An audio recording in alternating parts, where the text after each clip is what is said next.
Greetings. Father Mark signing on, continuing the course on the history of the Catholic Church in the United States. Picking up where we left off last time, in the year 1831, the Boston to Providence Railroad was chartered. It took years to complete, but this was the beginning of a reformulation of the economic dynamics of the United States, and with, of course, inevitable effects on the social structure of the country and the political situation and immigration to find the cheap labor to do it. And in those ways, it will affect the Catholic Church, the growth of the Catholic Church in the country. So, whenever possible, we do like to take the time period, understand it in the terms of the people who lived through it. So we have a primary source on this. It was published in the 19th century in Harper's Monthly by a guy named Edward Howland, and it was titled A Railroad Study. It's far too long to quote in full, but I'll read a few excerpts to see how this was understood in its time, and then we'll see from our perspective, looking back, how it affected the church. So this is a quote from beginning on page 614 of this article in the September 1877 edition of Harper's Monthly. Quote, "The railroad was first developed in Great Britain. A man named George Stephenson successfully applied the steam technology of the day and created the world's first successful locomotive. The first engines used in the United States were purchased from the Stephenson Works in England. Even rails were largely imported from England until the Civil War. Americans who had visited England to see the new steam locomotives were impressed that railroads dropped the cost of shipping by 60 to 70%. So if you dig enough, it's always money. The motivation is always money. Baltimore, the third largest city in the nation in 1827, had not invested in a canal. Yet Baltimore was 200 miles closer to the frontier than New York, and soon recognized that the development of a railway could make the city more competitive with New York and the Erie Canal in transporting people and goods to the west. The result was the Baltimore and Ohio Railroad, the B&O, the first railroad chartered in the United States. There were great parades on the day the construction started. On the 4th of July, 1828, the first spadeful of earth was turned over by the last surviving signer of the Declaration of Independence, the 91-year-old Charles Carroll. Remember him? We covered him earlier, the only Catholic to sign the Declaration. Okay, continuing the quote. It was in 1830, on December 9th, that the first locomotive built in this country was finalized at the West Point Foundry. It is quite possible that young men who saw it may still be in existence and be yet in a condition of vigorous maturity. This first locomotive was, by a happy chance, called the Best Friend, and was constructed for the South Carolina Railroad from Charleston to Hamburg in that state, under the supervision of E.L. Miller, who was a strong advocate for the use of steam power at this time, when its success was still problematic. The Baltimore and Ohio Railroad, which was chartered in 1827, was in process of construction, and was ranked among the supporters of the claims of horsepower. This was used on the two small railways, one at Quincy, Massachusetts, built to transport granite from quarries to tidewater, and the other, known as the Mauch Chunk Road, built to carry coal from the Summit mines in Pennsylvania to the landing on Lehigh River, and which were the only railroads in existence in 1827. In 1828, January 30th, the South Carolina Railroad was chartered by the legislature and had always claimed for itself that it was the first road in the country undertaken with the intention of using steam power.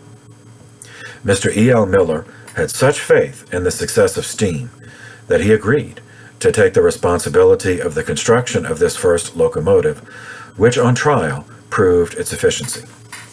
Okay, I'll pause there to make a couple of points.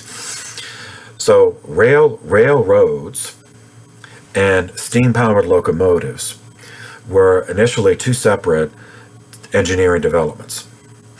And here we see them coming together. So the railroad, just the idea of you lay down wooden beams to make it level.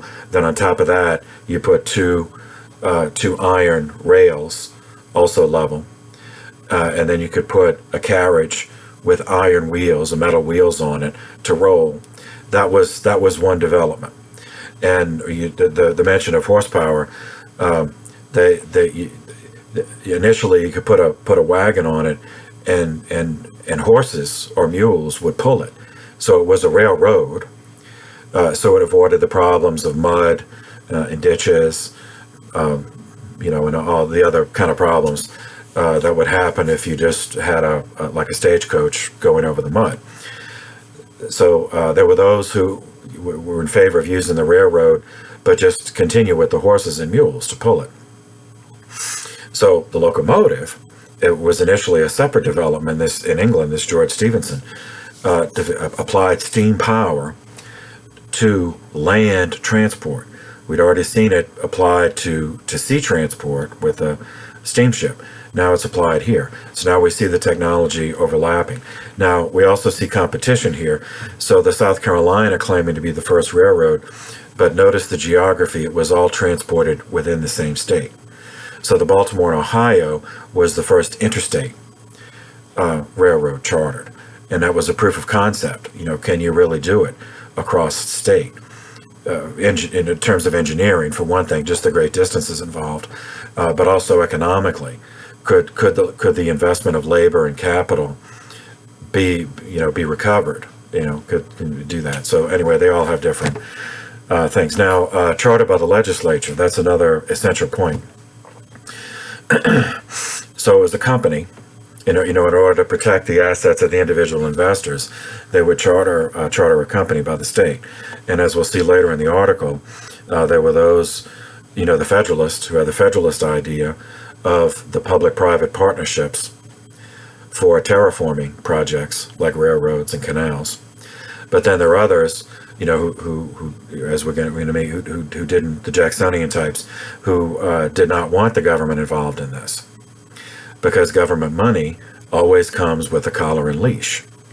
And so they knew if they took the government money, it may be convenient, and easier in the beginning to have that, but then they would have the government in the boardroom, so to speak, forever, for the rest of their existence. So we have those two differences. And the next issue is going to be labor. How do you build it? So it's extremely arduous, backbreaking, dangerous labor to do terraforming projects, whether canals or railroads or bridges. And people who already have money are not going to take the risk, so they try to get poor people to do it. They also would not use slaves because it's too dangerous. And those who own slaves did not want to risk their property, so to speak, on this. So they get the immigrants. And so this is where, in one vector, which prompted so many Irish, Italian, Polish, immigrants to work in the coal mines and the iron foundries, and to actually build these things. And that, the wave of those Catholic immigrants is going to trigger another wave, actually successive waves of anti-Catholicism, which is also ethnic hatred, involved in ethnic hatred. Okay, so back to the quote. This is skipping down further. In the recent centennial exhibition from the perspective of the guy who wrote this article, that was just 1 year earlier. Centennial Exhibition at Philadelphia. The Pennsylvania Railroad had on exhibition a locomotive named the John Bull, which was built in 1831 by George and Robert Stephenson. We already met George. Robert was his son. At Newcastle-on-Tyne in England. It was made not 3 years after Stephenson had built the Rocket, the first locomotive ever constructed. The John Bull was ordered by the Camden and Amboy Railway and stood in the exhibition, to which it had not only worked its way, but had drawn several passenger cars of an equally venerable antiquity with itself, upon pieces of the original iron rails, rolled in England for the first construction of the road. So what he's talking about from his perspective, all that would have been 40 years old at that point. The advent of the railroad in this country was most opportune as a practical settlement of the question of internal improvements, which had for years been so hotly contested. In 1798, Tennessee was admitted to the Union. In the same year, Congress authorized the survey of the lands north of the Ohio. Now that means the Ohio River, north of the Ohio River, and their offer for sale at an upset price of $2 an acre, with a year's credit and 10% discount for cash. Now that's 10%. So if someone could pay cash, $2 an acre of cash for this, then they would get 10% off of the $2 they had to pay. Oh, God. By the ordinance of 1787, slavery was prohibited within this territory. And the next year, the first settlement in Ohio was made at Marietta, at the mouth of the Muskingum, the place being named in honor of Marie Antoinette. The same year, Fort Washington, on the site of Cincinnati, Ohio, was built on a road constructed by Virginia and about 300 miles long, finished from Alexandria to the Ohio, ending opposite Marietta. Okay, so what is this territory he's talking about? North of the Ohio River, and from their perspective, and he's writing on the East Coast. Harper's is published in New York, so he's writing from New York. So from his perspective, the Northwest Territory was north of the Ohio River. And that was an official name at the time, the Northwest Territory. It was established in 1787 by the Congress of the Confederation, the Articles of Confederation, through it's called the Northwest Ordinance. The Northwest Territory, was the nation's first post-colonial, meaning post-revolutionary, organized incorporated territory. And the way this was handled is going to serve as a template for how the rest of the nation is going to be integrated. Now, we saw the Louisiana Territory, that's in 1803, so this was actually passed before. So we're bringing together, that's one of the problems with American history, is the regions develop so differently, that you cover one and get past, but then you have to rewind to cover the other and see how it got there. Sorry. So this Northwest Territory included all the land west of Pennsylvania and northwest of the Ohio River, up to the Mississippi, below the Great Lakes. The region was ceded by Great Britain to the United States in the Treaty of Paris, 1783, which ended the Revolutionary War. It spanned from this territory was eventually carved 6 U.S. states: Ohio, Indiana, Illinois, Michigan, Wisconsin, and the northeastern part of Minnesota. The other part of Minnesota was part of the Louisiana Territory, because the Mississippi River actually starts in Minnesota. All of this, the Northwest Territory, ceased to exist on March 1st, 1803, when the last of it was admitted to the Union as the state of Ohio. And the remainder was attached to the Indiana Territory, which would be admitted as a state later. Okay, so that's what he's talking about there. back to the quote. The Ohio Company, the organization of which had been made before the Revolution, in 1787 bought a tract of 5 million acres, extending along the Ohio from Muskingum to the Scioto, for 2/3 of $1 an acre, payable in installments, and in certificates of the public debt. All right, so in modern terms, this means bonds. So they issued public debt. That means the government was involved. So this is the Federalist model of a public-private partnership. An Ohio company, which was a privately chartered company, but they would sell bonds, and the government, the way the government would support it, the government would also sell bonds, and that's how they would attract investors. So both together would fund this development. The settlement at Marietta, Ohio, was made under these auspices. A company under the leadership of the Reverend Manasseh Cutler. He is a reverend, but not a Catholic. Not a Catholic priest. He was a Protestant minister. Was said to have suggested the provision prohibiting slavery in the ordinance for the government of the Northwest Territory.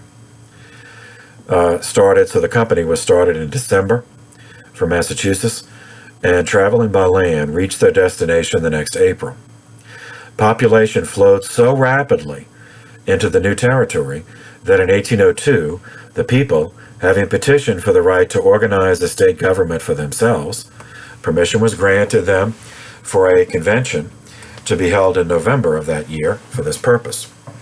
When this was done, by a mutual agreement, the settlers and the state and Congress made the following compact to induce further immigration and to obtain the needed communication with the older settled portions of the country.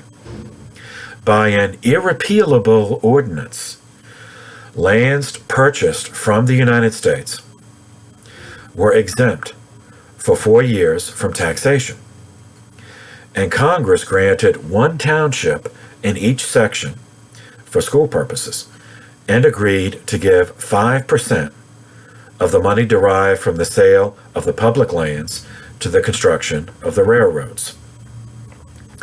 So you see again the public-private partnership.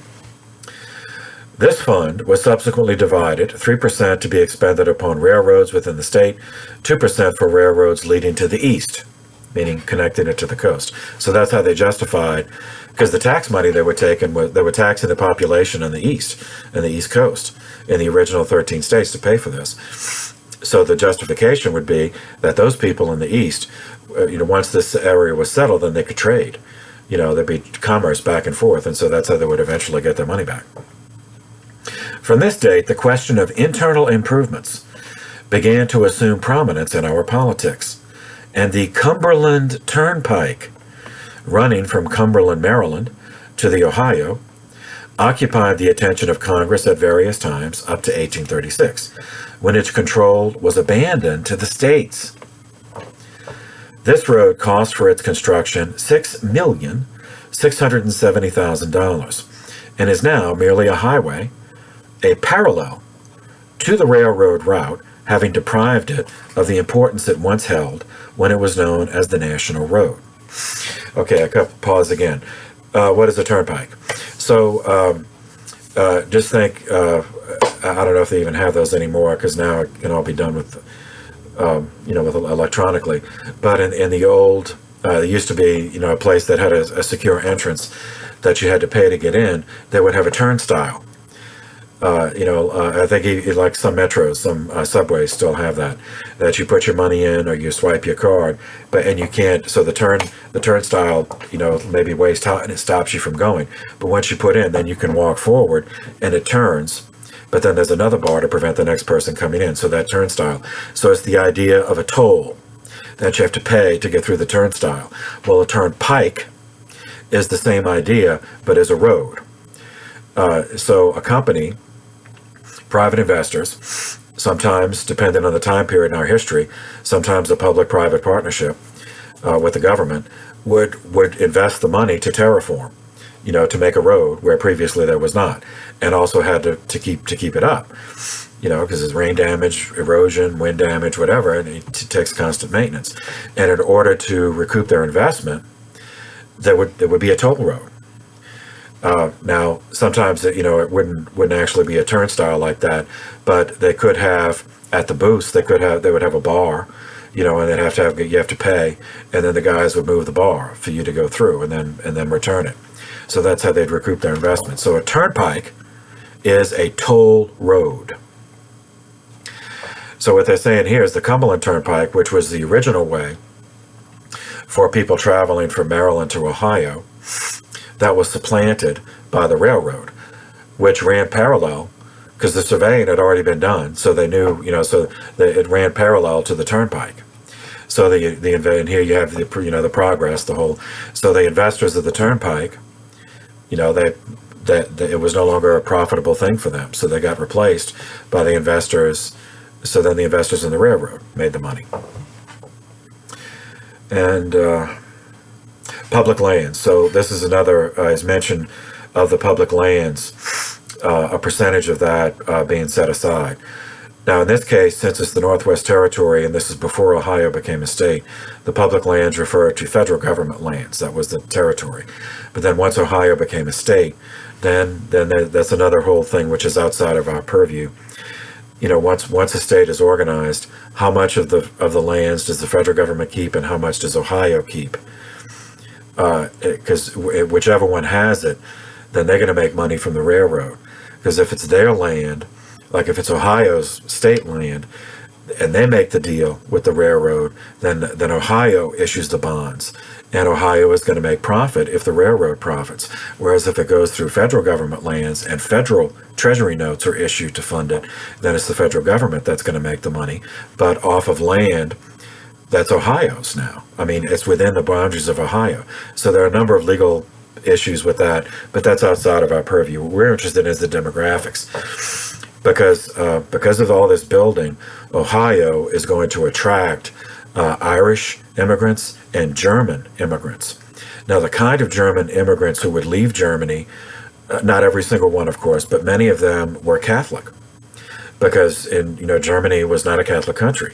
So Lutheranism was the official religion, and so many came seeking freedom of religion. And so Ohio it developed in this 19th century period with a very large population of Catholic Germans and Catholic Irish because of this. Okay, back to the quotes. Actually, skipping down. It was in vetoing a bill for the preservation and repair of this road that President Monroe examined the whole matter of internal improvements in an elaborate paper. There were then two parties on the subject, as there have been subsequently upon matters of similar import. Then, as now, those who saw insuperable objections to the government undertaking any business to meet the necessities of the people had no kind of objection to its transferring the performance of such matters to private parties. All right, so this is again, what is the role of government? This philosophical thing, we've seen that present from the beginning. What role should the government have? So this, as far back as this, the argument whether we should privatize or should there be public. The issue is going to come up later with public utilities. So should a utility like electricity or plumbing, should that strictly be privatized? Should it strictly be private companies who do that? Or should the government own it totally? Or should there be a public-private partnership? All three of those models have been applied in our history, and actually all three models still exist at different parts of the country. So this is still a very much alive issue. Skipping down, back to the quote. Since 1803, Connecticut has incorporated 50 turnpike companies. Well, actually, I'll skip that, because that turnpike, that's just more toll roads. Now, this Reverend Manasseh Cutler that was mentioned, he was a Revolutionary War figure. He died in 1823. He was a Protestant, as I said, not Catholic, but he was still a significant clergyman involved in the history. He was influential in the passage of the Northwest Ordinance in 1783, which initiated the organization of the area that was necessary as a preliminary to all those 6 states, what became 6 states. And he is the one, so here we get back to the first issue we covered in the course, slavery. And again, as I said, I would love to say that it was the Catholic Church who spearheaded the abolitionist movement, but it wasn't. Some Catholics were involved, but it was not spearheaded. So he's the one who wrote that prohibiting slavery in the Northwest Territory.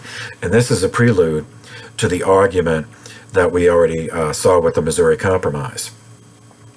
The North, that north of the Mason-Dixon line there would be no slavery, and south there would. This Cutler is another example of a clergyman involved in civic affairs. And as we've seen, one category of Catholic clergy followed that example. He was a founder of Ohio University. He was born in Connecticut, but then he moved west. He studied divinity at Yale, and was trained as a lawyer, but then later entered the ministry.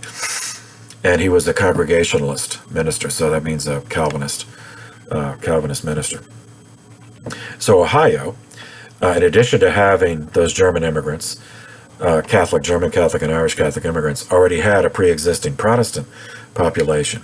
So there would be much tension between those two. In later history, as we'll see, one of the Bible wars in church history occurred in Ohio. Okay. On the 1st of January, 1832, it was reported that there were 19 railroads, either completed or in process of construction in the United States, and that their aggregate length was nearly 1,400 miles. And that changes things. And then we'll get back to, I have to stop now, and we'll get back to church history, but this is going to continue until the official date where the country coast to coast was connected by railroad, at least by one line, was when they met, the Intercontinental Railroad met.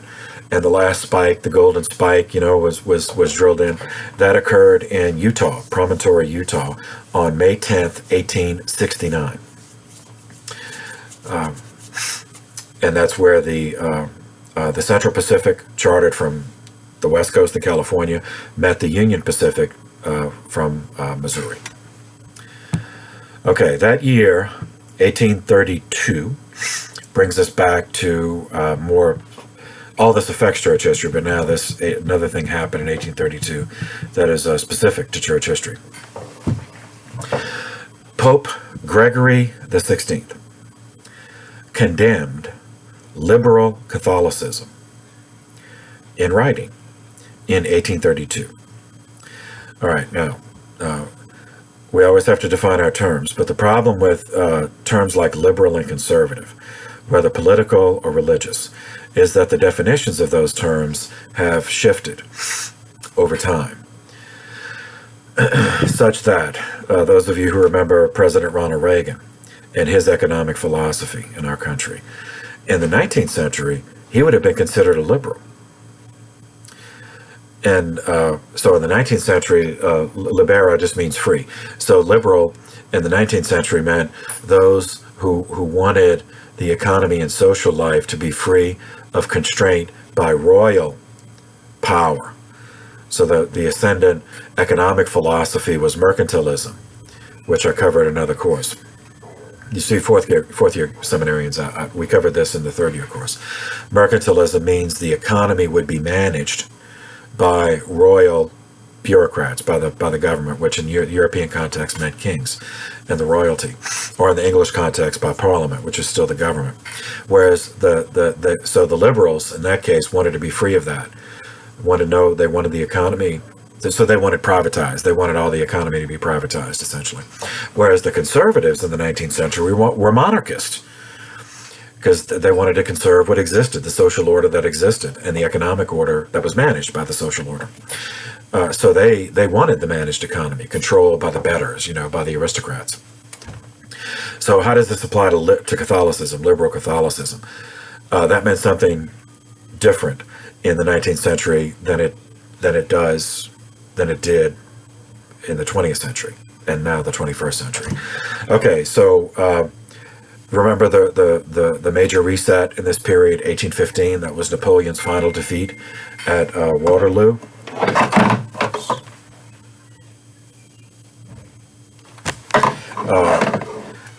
After which there was the Treaty of Versailles, which redrew the map of Europe, and with the goal of pushing restoration and legitimacy. So legitimacy, from their perspective, meant hereditary monarchs and aristocracy. And many of those had been overthrown by Napoleon. And many of those who had been overthrown were dead, like Louis XVI, but their descendants, if their descendants were still alive, after Napoleon's fall, they tried to reset Europe by restoring. So restoration by restoring what they regarded as legitimate governments, meaning hereditary monarchs and hereditary aristocracy. So when they redrew the map of Europe, one mistake they made was the Netherlands and Belgium were made a single country. The problem is that in Belgium, the population was predominantly Catholic, whereas in the Netherlands, the Dutch population was predominantly Protestant of the Calvinist variation. So 15 years later, Belgium, in 1830, Belgium revolted. This was their war of independence, war of emancipation from the Protestant Dutch. It was in this context, this Belgian War of Independence, that the term liberal Catholicism first appeared in print. It was used to describe an alliance in Belgium that had formed between Catholics and secular liberals. So liberal Catholics with secular liberals, both united by their desire for emancipation from the Dutch, and the obvious corollary being independence for Belgium, their own country.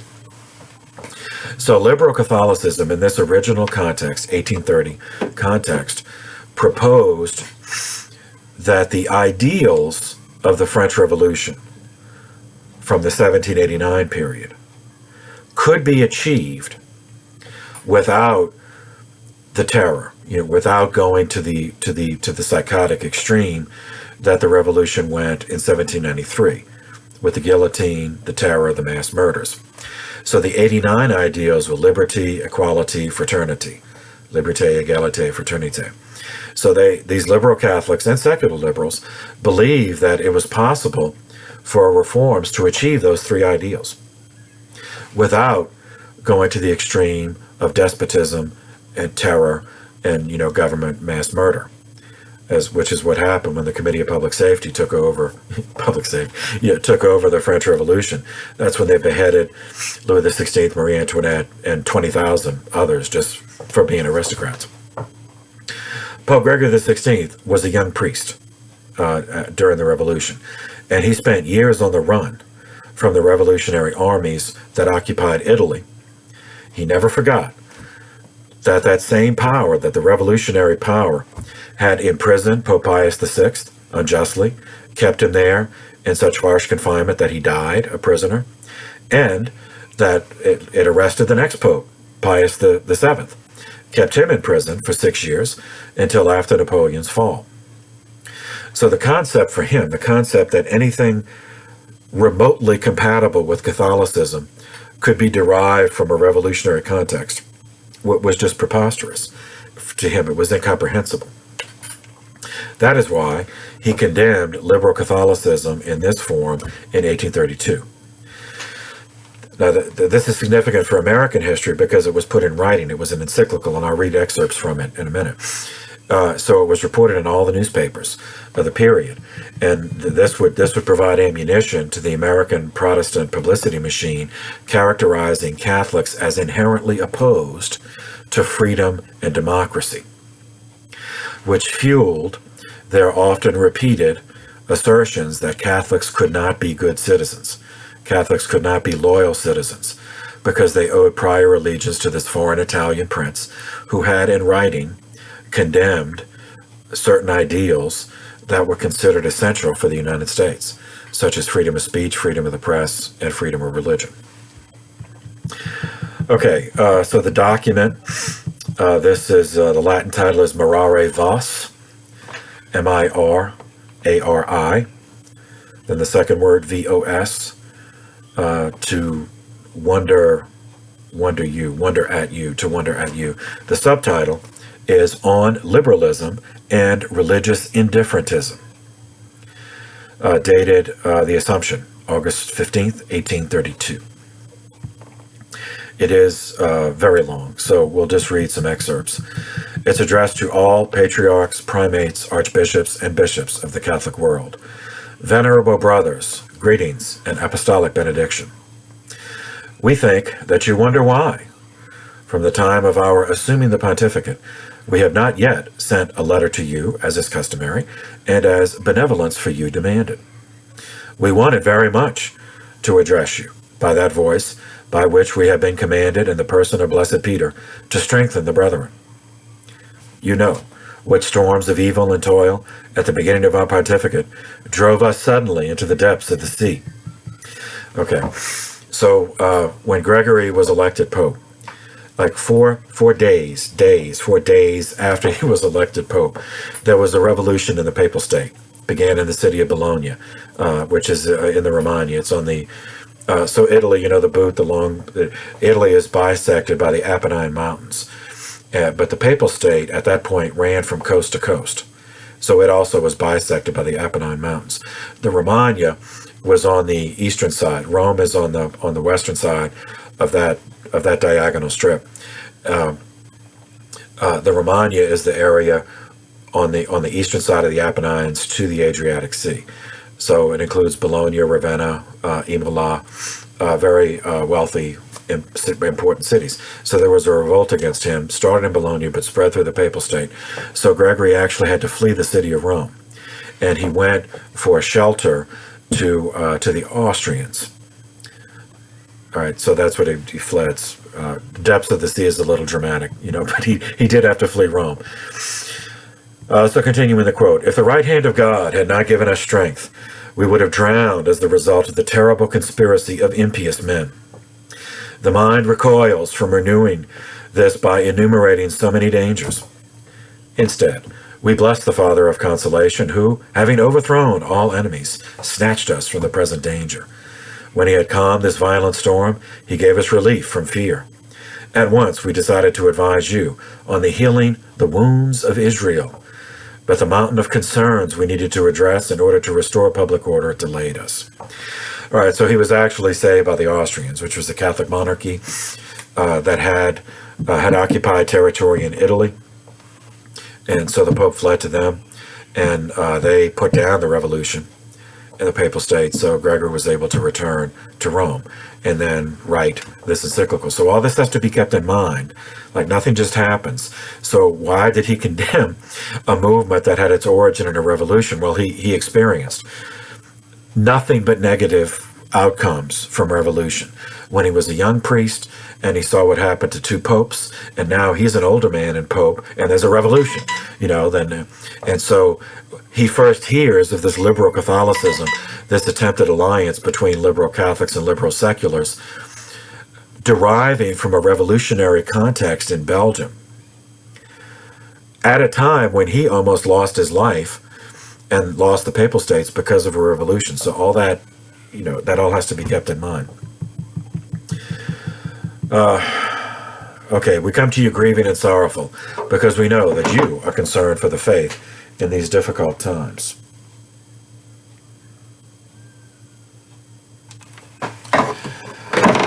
We speak of the things which you see with your own eyes, which we both bemoan. Depravity exalts, science is impudent, liberty is dissolute. The holiness of the sacred is despised. The majesty of divine worship is not only disapproved by evil men, but defiled and held up to ridicule. Now, I should say that just as the French Revolution, so also many subsequent revolutions, the vandalism of churches, the destruction of sacred art, the attack and sometimes, often torture and murder of church people, priests, monks, and nuns. Although typically they wouldn't murder the nuns, they would keep them alive for reasons you don't need me to explain. So that's what he's talking about, the defilement. Okay, back to the quote. Hence, sound doctrine is perverted and errors of all kinds spread boldly. The laws of the sacred, the rites, institutions, and disciplines, none are safe from the audacity of those speaking evil. Our Roman See is harassed violently, and the bonds of unity are daily loosened and severed. The divine authority of the Church is opposed, and her rights shorn off. She is subjected to human reason, and with the greatest injustice, exposed to the hatred of the people, and reduced to vile servitude. The obedience due bishops is denied, and their rights are trampled underfoot. Furthermore, academies and schools resound with new, monstrous opinions, which openly attack the Catholic faith. This horrible and nefarious war is openly and publicly waged. Thus, by institutions and by the example of teachers, the minds of the youth are corrupted, and a tremendous blow is dealt to religion, and the perversion of morals is spread. So the restraints of religion are thrown off, by which alone kingdoms stand. We see the destruction of public order, the fall of principalities, and the overturning of all legitimate power approaching. Indeed, this great mass of calamities has its inception in the heretical societies and sects, in which all that is sacrilegious, infamous, and blasphemous have gathered as bilge water in a ship's hold, a congealed mass of all filth. Okay, what's he talking about there? Remember, we saw an earlier pope in 1732 condemned Freemasonry. So that's in part the societies he's talking about.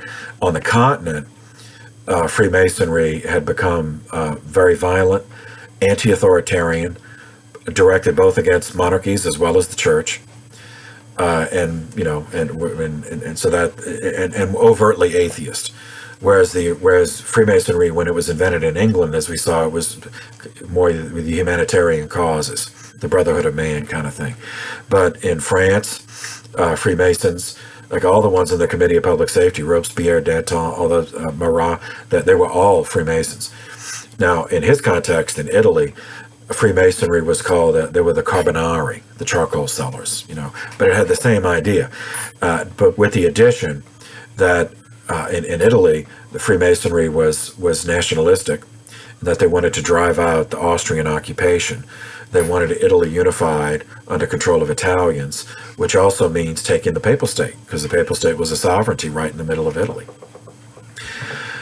His reference to the schools and universities, we've also seen that back in the 18th century, in the Enlightenment, regarding a religious view of the world as unsafe, and that science and reason are a protection of the world from the dangers of faith. And those who had that attitude, it wasn't just anti-Catholic, it was just against the idea of all faith. So Protestant, Catholic, Jewish, Muslim, Buddhist, all faith. And they tended, a disproportionate number had taken over a significant number of the major universities, and so they were spreading this, and that's how it propagated. Okay, now we're skipping down to number 11. All these encyclicals, they're numbered sections. So section 11. He gets more specific. Now, however, we want you to rally to combat the abominable conspiracy against clerical celibacy. This conspiracy spreads daily and is promoted by profligate philosophers, some even from the clerical order, meaning priests who had become, modernist in a sense. They have forgotten the person and office and have been carried away by the enticements of pleasure. They have even dared to make repeated public demands to the princes for the abolition of that most holy discipline. But it is disgusting to dwell on these evil attempts at length. Rather, we ask that you strive with all your might to justify and to defend the law of clerical celibacy as prescribed by the sacred canons, against which the arrows of the lascivious are directed from every side. Now, the honorable marriage of Christians, which Paul calls a great sacrament in Christ and the Church, demands our shared concern, lest anything contrary to its sanctity and indissolubility is proposed. Our predecessor, Pius VIII, would recommend to you his own letters on the subject. However troublesome efforts against this sacrament still continue to be made. The people, therefore, must be zealously taught that a marriage, rightly entered upon, cannot be dissolved. For those joined in matrimony, God has ordained a perpetual companionship for life and a knot of necessity which cannot be loosed except by death.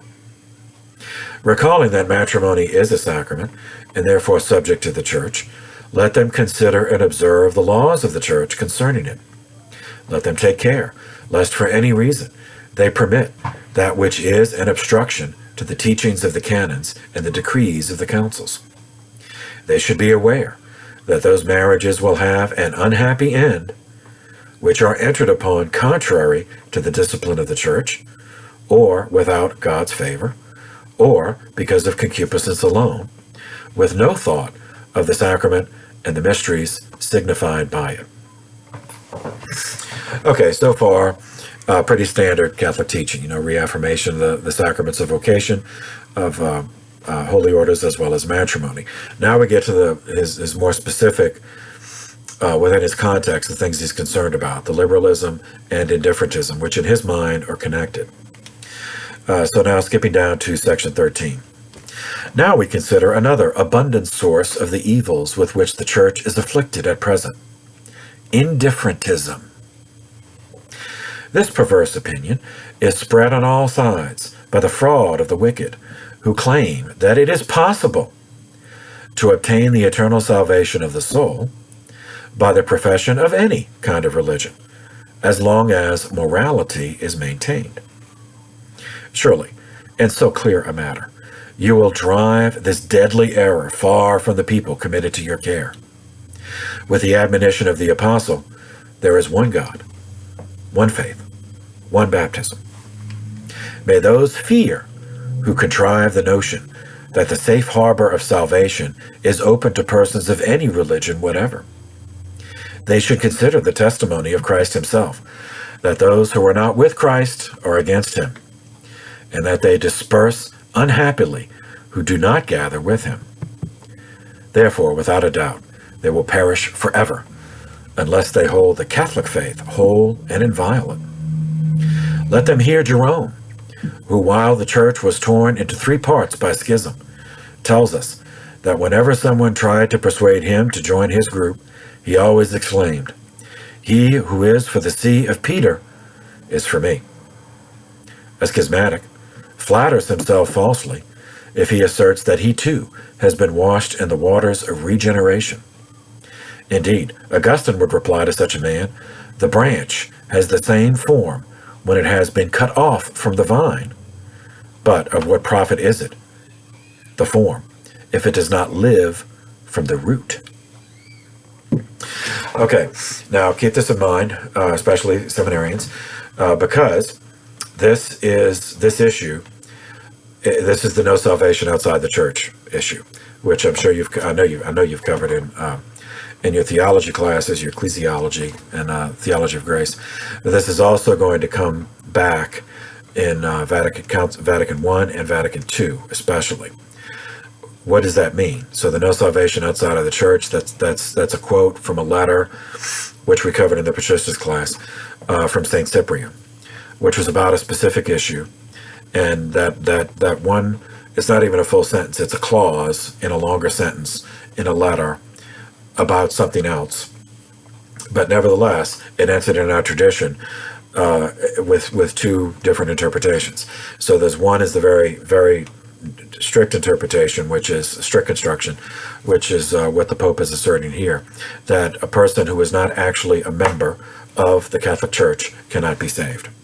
So at Vatican II, in the document on religious freedom, the council almost broke up over that issue, where a much broader interpretation of this idea outside the church there's no salvation was asserted. So at Vatican II, they redefined in a more expansive way church, such that any person who pursues the good as they understand the good reflect an openness to the divinity, since there's only one God. And so that salvation is possible for that person. Of course, that's going to be judged by God.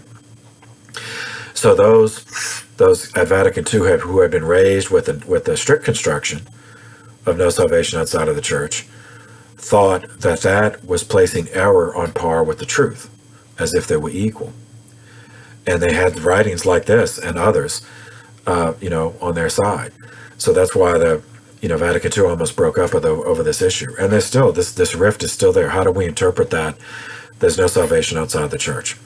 So those of you who are watching for seminarians, that the way the church understands this now is the broader definition of the Second Vatican Council, which is the most recent of our church councils, the 21st, with that broader definition of church, that there's only one God, and all good can only have its origin in God. So that if a person, even if they've never heard of Christ or the Catholic Church, if they are pursuing the good as they can understand it in terms of the natural law, then that reflects that they are open to the divinity, because that's the only source of good. So that's the logic. Okay, now skipping down. And this part is going to be very specifically directed. It caused problems for the church in the United States. Quote, "This shameful font of indifferentism gives rise to that absurd and erroneous proposition which claims that liberty of conscience must be maintained by everyone. It spreads ruin in sacred and civil affairs, though some repeat over and over again with the greatest impudence that some advantage accrues to religion from it. But the death of the soul is worse than freedom of error, as Augustine was wont to say. When all restraints are removed by which men are kept on the narrow path of truth, their nature, which is already inclined to evil, propels them to ruin. Then truly the bottomless pit is opened from which John saw smoke ascending, which obscured the sun, and out of which locusts flew forth to devastate the earth. Thence comes transformation of minds, corruption of youths, contempt of sacred things and holy laws. In other words, a pestilence, more deadly to the state than any other. Experience shows, even from earliest times, that cities renowned for wealth, dominion, and glory perished as a result of this single evil, namely immoderate freedom of opinion, license of free speech, and desire for novelty." Okay, now we'll pause here. So I'm sure you can see how this is going to be a problem in the United States. Now, it also caused a problem from his perspective in Europe, but in this course, it's more interested in the United States. This whole idea of religious freedom, we saw that debated. We saw from the beginning that there was no religious freedom in the colonial period. And it was Catholic colonists in a tiny minority who struggled, sometimes successfully, but more often than not, they were crushed, to enjoy this liberty of conscience, so that they as Catholics could celebrate their faith without the legal disabilities imposed by the anti-popery laws. So in the United States, even Catholics was like, well, we need this. We need liberty of conscience, because if there would be an established church in the United States, it would not be Catholicism. So this is going to be a problem both for some Catholics as well as providing ammunition for anti-Catholics in our country. And he mentioned free speech. So now in this next section, we'll move down to section 15. He's going to elaborate on that, on the problems of free speech. So section 15, quote, "Here we must include that harmful and never sufficiently denounced freedom to publish any writings whatsoever and disseminate them to the people, which some dare to demand and promote with so great a clamor. We are horrified to see what monstrous doctrines and prodigious errors are disseminated far and wide in countless books, pamphlets, and other writings, which, though small in weight, are very great in malice. We are in tears at the abuse which proceeds from them over the face of the earth. Some are so carried away that they contentiously assert that the flock of errors arising from them is sufficiently compensated by the publication of some book which defends religion and truth. Every law condemns deliberately doing evil, simply because there is some hope that good may result. Is there any sane man who would say poison ought to be distributed, sold publicly, stored, and even drunk, because some antidote is available, and those who use it may be snatched from death again and again?" All right, so that's freedom of the press, and again, that's in the First Amendment, and freedom of religion and freedom of the press, freedom of speech, are in the First Amendment to the Constitution. So again, this is going to cause problems for Catholics in the United States. How do they defend this? Not just in terms of papal authority, which they probably, anyway, not in terms of papal authority, only in terms of papal authority, but in terms of self-preservation. Because if freedom of the press and freedom of speech were to be restricted in the 19th century context, it would be Catholics who would be the ones constricted, because we were a minority, a tiny minority at that point.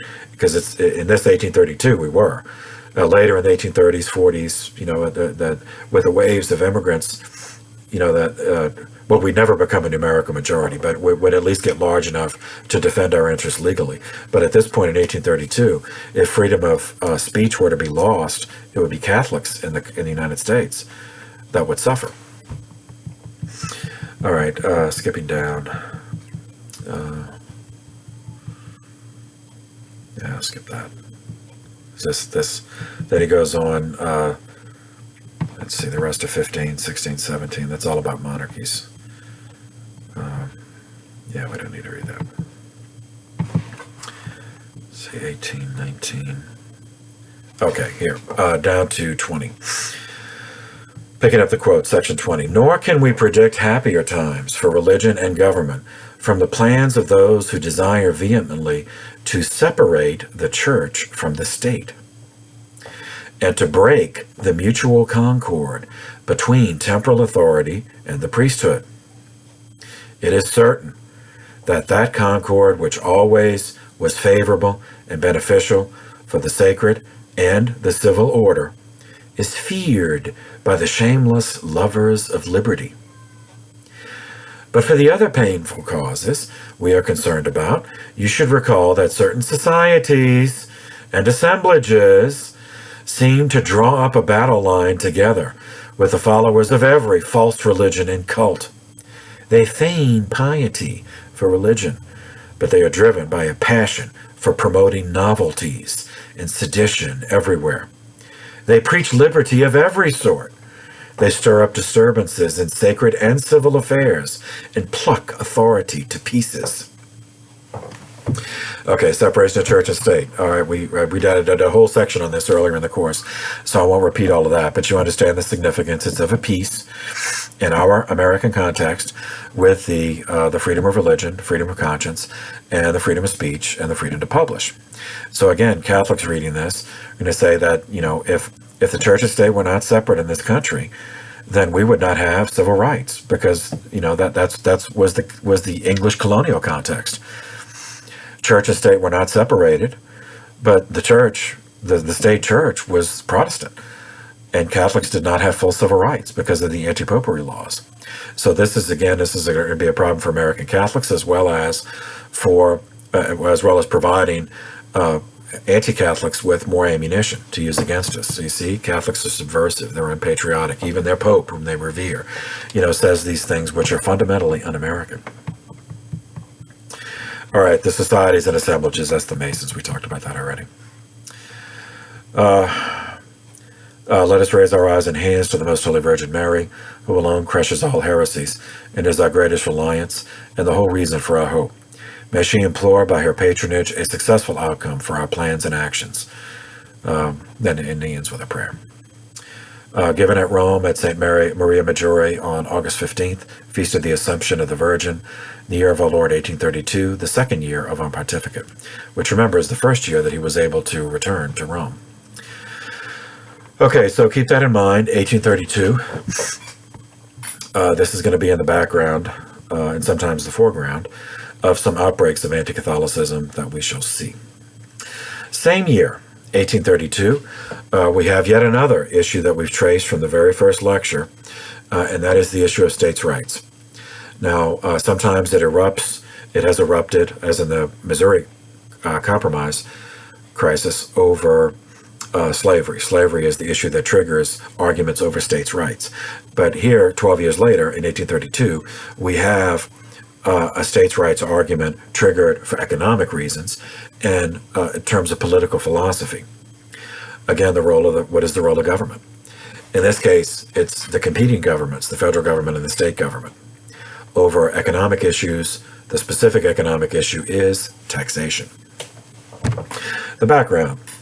Congress, this federal Congress, passed a tariff in 1828 to aid northern industry by taxing imports from Great Britain, artificially elevating their prices so that northern industry could keep their prices high without suffering from competition. All right, so a tariff is just a tax. It's a tax on imports. This harmed Southern interest because they had to buy manufactured goods at higher prices, either because now the prices are artificially raised, either the British imports because the tariffs are higher, or if they wanted to buy from domestic northern industries, those prices can be kept higher because they're protected by the tariff.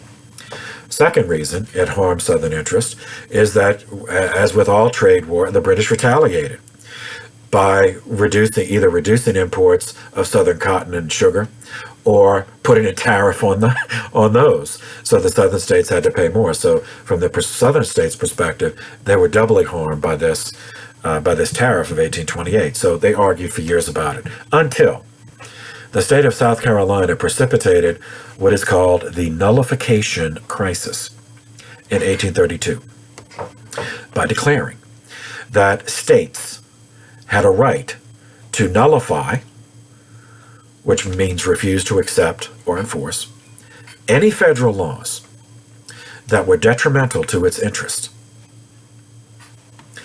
This almost led to the Civil War, 30 years before it actually happened. President at the time, still Andrew Jackson, who was a Southerner, and he actually was born in South Carolina. He made his career in Tennessee, but this is his home state. Nevertheless, he sided with the federal government over the state. He began mobilizing federal troops to enforce the tariff. And South Carolina began mobilizing its own militia, so the Civil War almost happened. Fighting was only averted by yet another compromise, in which the tariff was reduced to acceptable levels, and then South Carolina simply repealed its nullification ordinance. So once again, as with the case of the Missouri Compromise, this postponed a conflict without answering the real question. So in the case of the Missouri Compromise, there were the two questions: the slavery issue, which triggered the arguments over states' rights, and the argument over the federal government changing, at least from the Southern perspective, changing something from the Constitution to which the Southern states had agreed, without actually resolving the issue, any of those issues. So it's just a compromise to avoid fighting. Okay, so here are some quotes. You can see the way that they were talking about it, because the same argument is going to come 30 years later, but is not going to be resolved by a compromise. It's going to be resolved by a war, a 4-year-long, hideously destructive war. So from South Carolina, the Ordinance of Nullification, November 24th, 1832. This is a partial quote. Whereas the Congress of the United States, by various acts, purporting to be acts laying duties and imports on foreign imports, duties and imposts on foreign imports, but in reality intended for the protection of domestic manufacturers and the giving of bounties to classes and individuals engaged in particular employments at the expense and to the injury and oppression of other classes and individuals, and by wholly exempting from taxation certain foreign commodities, such as are not produced or manufactured in the United States, to afford a pretext for imposing higher and excessive duties on articles similar to those intended to be protected, hath exceeded its just powers under the Constitution, which confers on it no authority to afford such protection,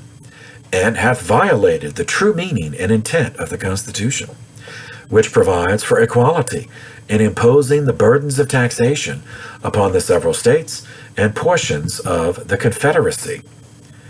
It's an ominous use of that word, considering what's going to happen in 30 years.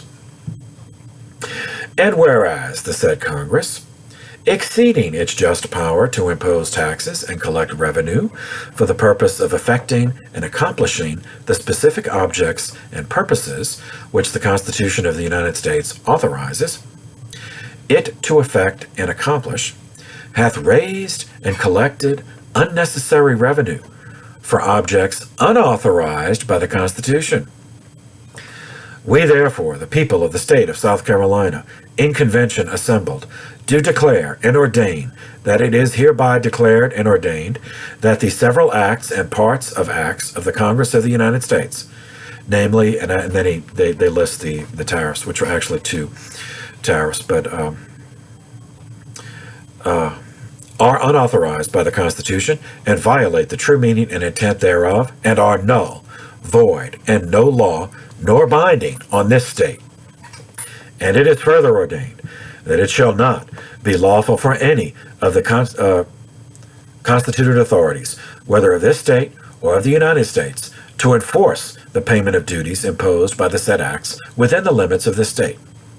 And we, the people of South Carolina, to the end that it may be fully understood by the government of the United States and the people of the co-states, that we are determined to maintain this our ordinance and declaration at every hazard, do further declare that we will not submit to the application of force on the part of the federal government to reduce the state to obedience, but that we will consider the passage by Congress or any act authorizing the employment of a military or naval force against the state of South Carolina, her constitutional authorities or citizens, or any acts about it goes down,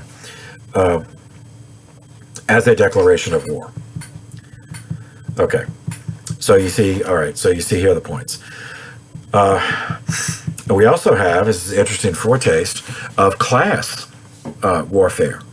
You know, because they're pointing out that this was done to benefit northern states at the expense of southern states, but not even all of the northern states, just a particular class, wealthy, politically connected class of manufacturers in the north, at the expense both of the other citizens of those states, of their own states, as well as all of the southern states. The thing about not authorized in the Constitution, this is another typical states' rights argument. Remember the enumerated powers, that there are 18 enumerated powers, but the 18th is the necessary and proper clause, the elastic clause, which is how things like this, the taxation and all that, how that is justified. Is that, so some would say, as we'll see Jackson's defense, it was not unconstitutional for the Congress to do this, because the Congress, that 18th enumerated power, gives the federal government, specifically the Congress, the authority to adapt to circumstances. Whereas in this case, South Carolina, and 30 years in the future, the other states of the Confederacy are going to adopt a strict construction of the Constitution. What is necessary and proper. That the southern states didn't think it was necessary and proper, so, who decides that? Okay, Jackson. President Jackson responded. This is an address to, it was to Congress, the federal Congress, but also published for the nation. It's titled Proclamation Regarding Nullification, and it's dated December 10th, 1832. Again, it's very long, so I'll just read an excerpt. Quote, this is Jackson's own words. Remember, who was a Southerner from South Carolina, but also president. So he's choosing federal over state.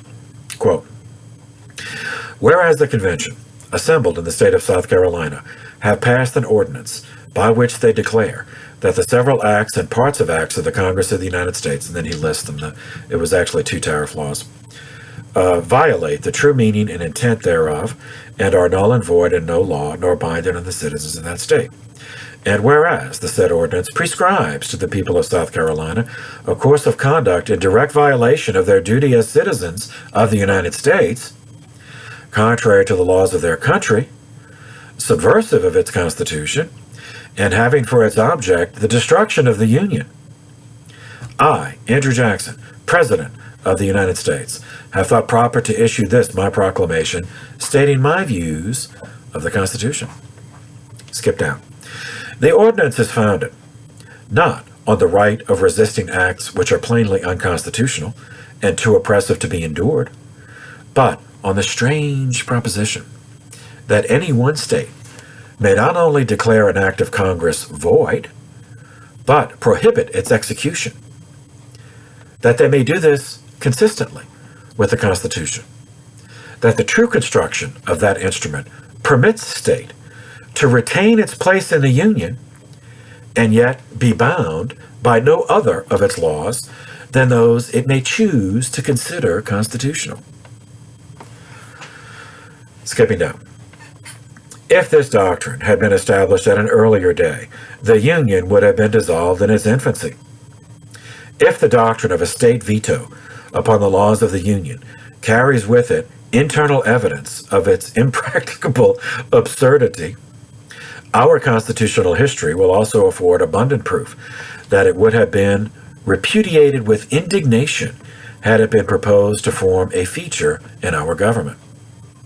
I consider, then, the power to annul a law of the United States assumed by one state incompatible with the existence of the Union, contradicted expressly by the letter of the Constitution, unauthorized by its spirit, inconsistent with every principle on which it was founded, and destructive of the great object for which it was formed.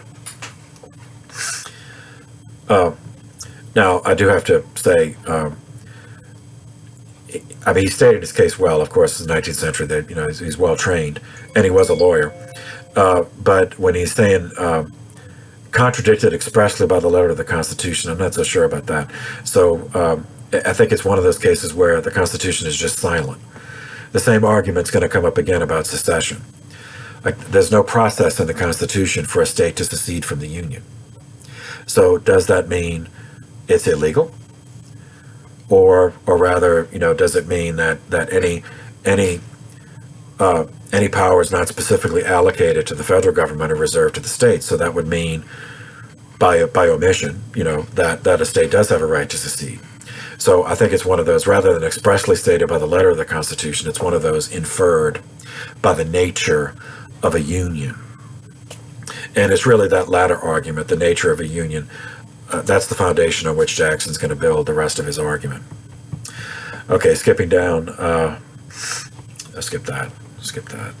Okay, picking up the quote. The right to secede is deduced from the nature of the Constitution, which they say is a compact between sovereign states who have preserved their whole sovereignty and therefore are subject to no superior. That because they made the compact, they can break it, when in their opinion it has been departed from by the other states. Fallacious as this course of reasoning is, it enlists state pride and finds advocates in the honest prejudices of those who have not studied the nature of our government sufficiently to see the radical error on which it rests. The people of the United States formed the Constitution, acting through the state legislatures in making the compact, to meet and discuss its provisions, and acted in separate conventions when they ratified those provisions. But the terms used in its construction show it to be a government in which the people of all the states collectively are represented. All right, now this is a key argument. So the states' rights people, that their argument is that each state as a sovereignty elected to join this Constitution, so that it was the states who made that choice. Whereas Jefferson is saying, no, it was the people of the United States that agreed to the Union, and that they just expressed that will through the state legislatures who ratified the Constitution. All right, now that's just two different interpretations. All right, skipping down. The Constitution of the United States, then, forms a government, not a league, and whether it be formed by compact between the states or in any other manner, its character is the same. It is a government in which all the people are represented, which operates directly on the people individually, not upon the states. They retained all the power they did not grant. But each state, having expressly parted with so many powers as to constitute jointly with the other states a single nation, cannot, from that period, possess any right to secede, because such secession does not break a league, but destroys the unity of a nation. And any injury to that unity is not only a breach which would result from the contravention of a compact, but it is an offense against the whole Union. To say that any state may at pleasure secede from the Union is to say that the United States are not a nation, because it would be a solecism to contend that any part of a nation might dissolve its connection with the other parts to their injury or ruin without committing any offense. Okay, so this is those of you seminarians, you remember your philosophy, logic and the dialectics. So he made an assertion, about that initially, that it was not the states who joined the Union, that it was the individuals expressing their will through the states. Yet he's building the argument on an opposite presupposition, that the states elected to forfeit some of their authority in order to join the Union, and that once they did, that it became an organic unity, not just excuse me, and not just a league. So, it's like he's trying to have it both ways. He's building parallel arguments on different foundations. Now, if you remember in the dialectic, you do that to cover all your bases. But in this case, and he's building a philosophical, an argument of political philosophy, and he's trying to have it both ways. Anyway, then. All right, skipping down again. The states severally have not retained their entire sovereignty. It has been shown that in becoming part of a nation, not members of a league, they surrendered many of their essential parts of sovereignty: the right to make treaties, the right to declare war, the right to levy taxes, exercise exclusive judicial and legislative powers, were all functions of sovereign power. The states, then, for all these important purposes, were no longer sovereign. The allegiance of their citizens was transferred in the first instance to the government of the United States. They became American citizens and owed obedience to the Constitution of the United States and to the laws made in conformity with the powers vested in Congress. Okay, that's an interesting argument. And is undeniable. I mean, that the states did, a state cannot make a treaty with a foreign country. They did surrender that power. The state cannot declare war in a foreign country.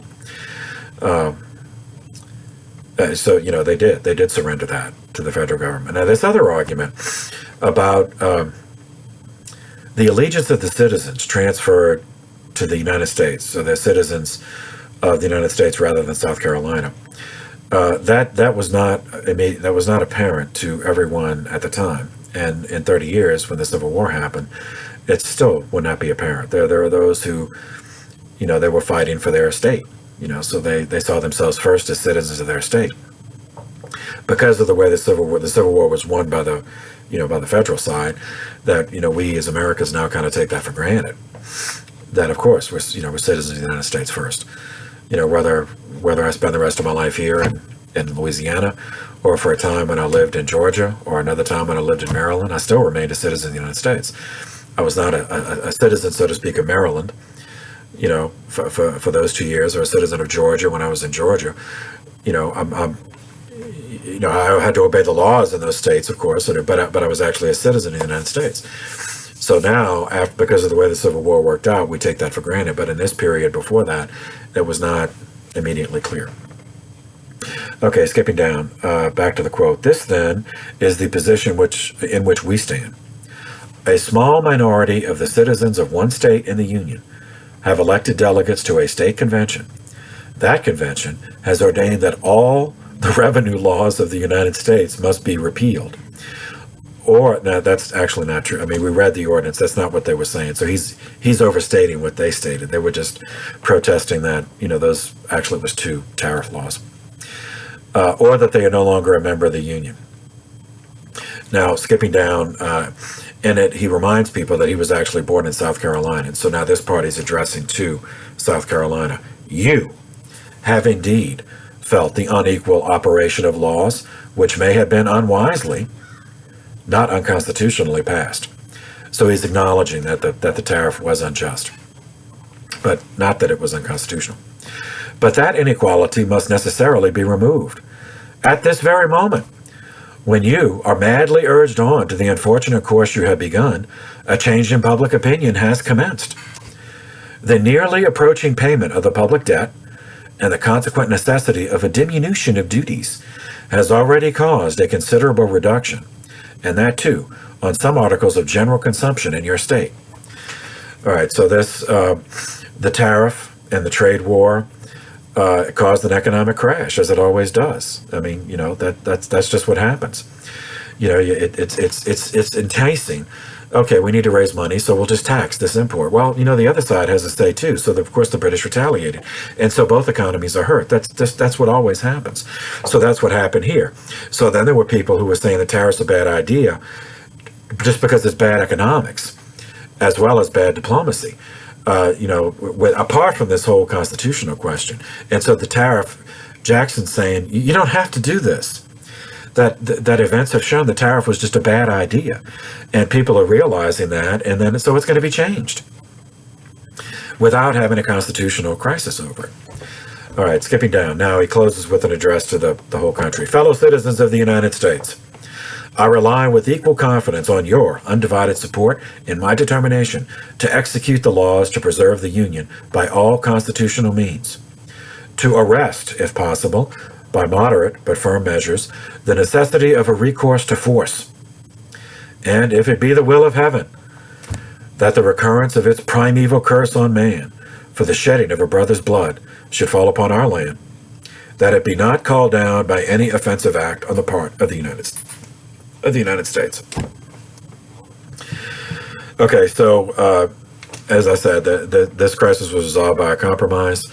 The tariff was reduced to a reasonable level, and South Carolina just repealed the ordinance, but it did not solve these basic questions. So in 30 years, it's going to return, and there would be no compromise that time, because the next time it recurs, it's not just going to be states' rights, it's going to be the issue of slavery.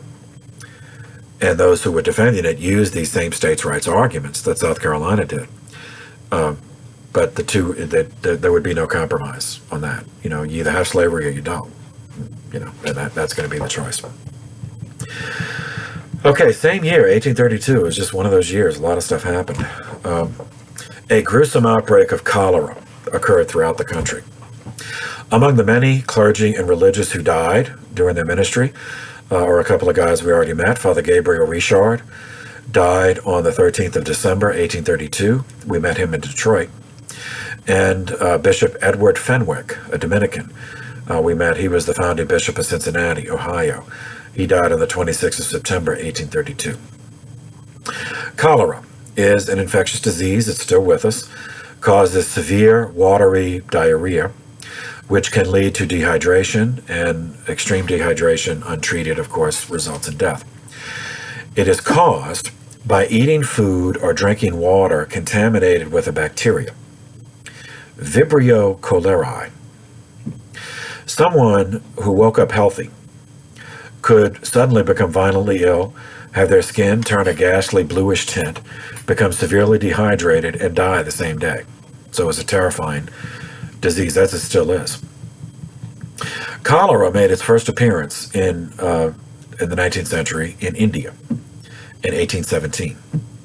By 1830, it was reported in Moscow, and the following year the epidemic had reached Warsaw, Berlin, Hamburg, Germany, and the northern reaches of Europe.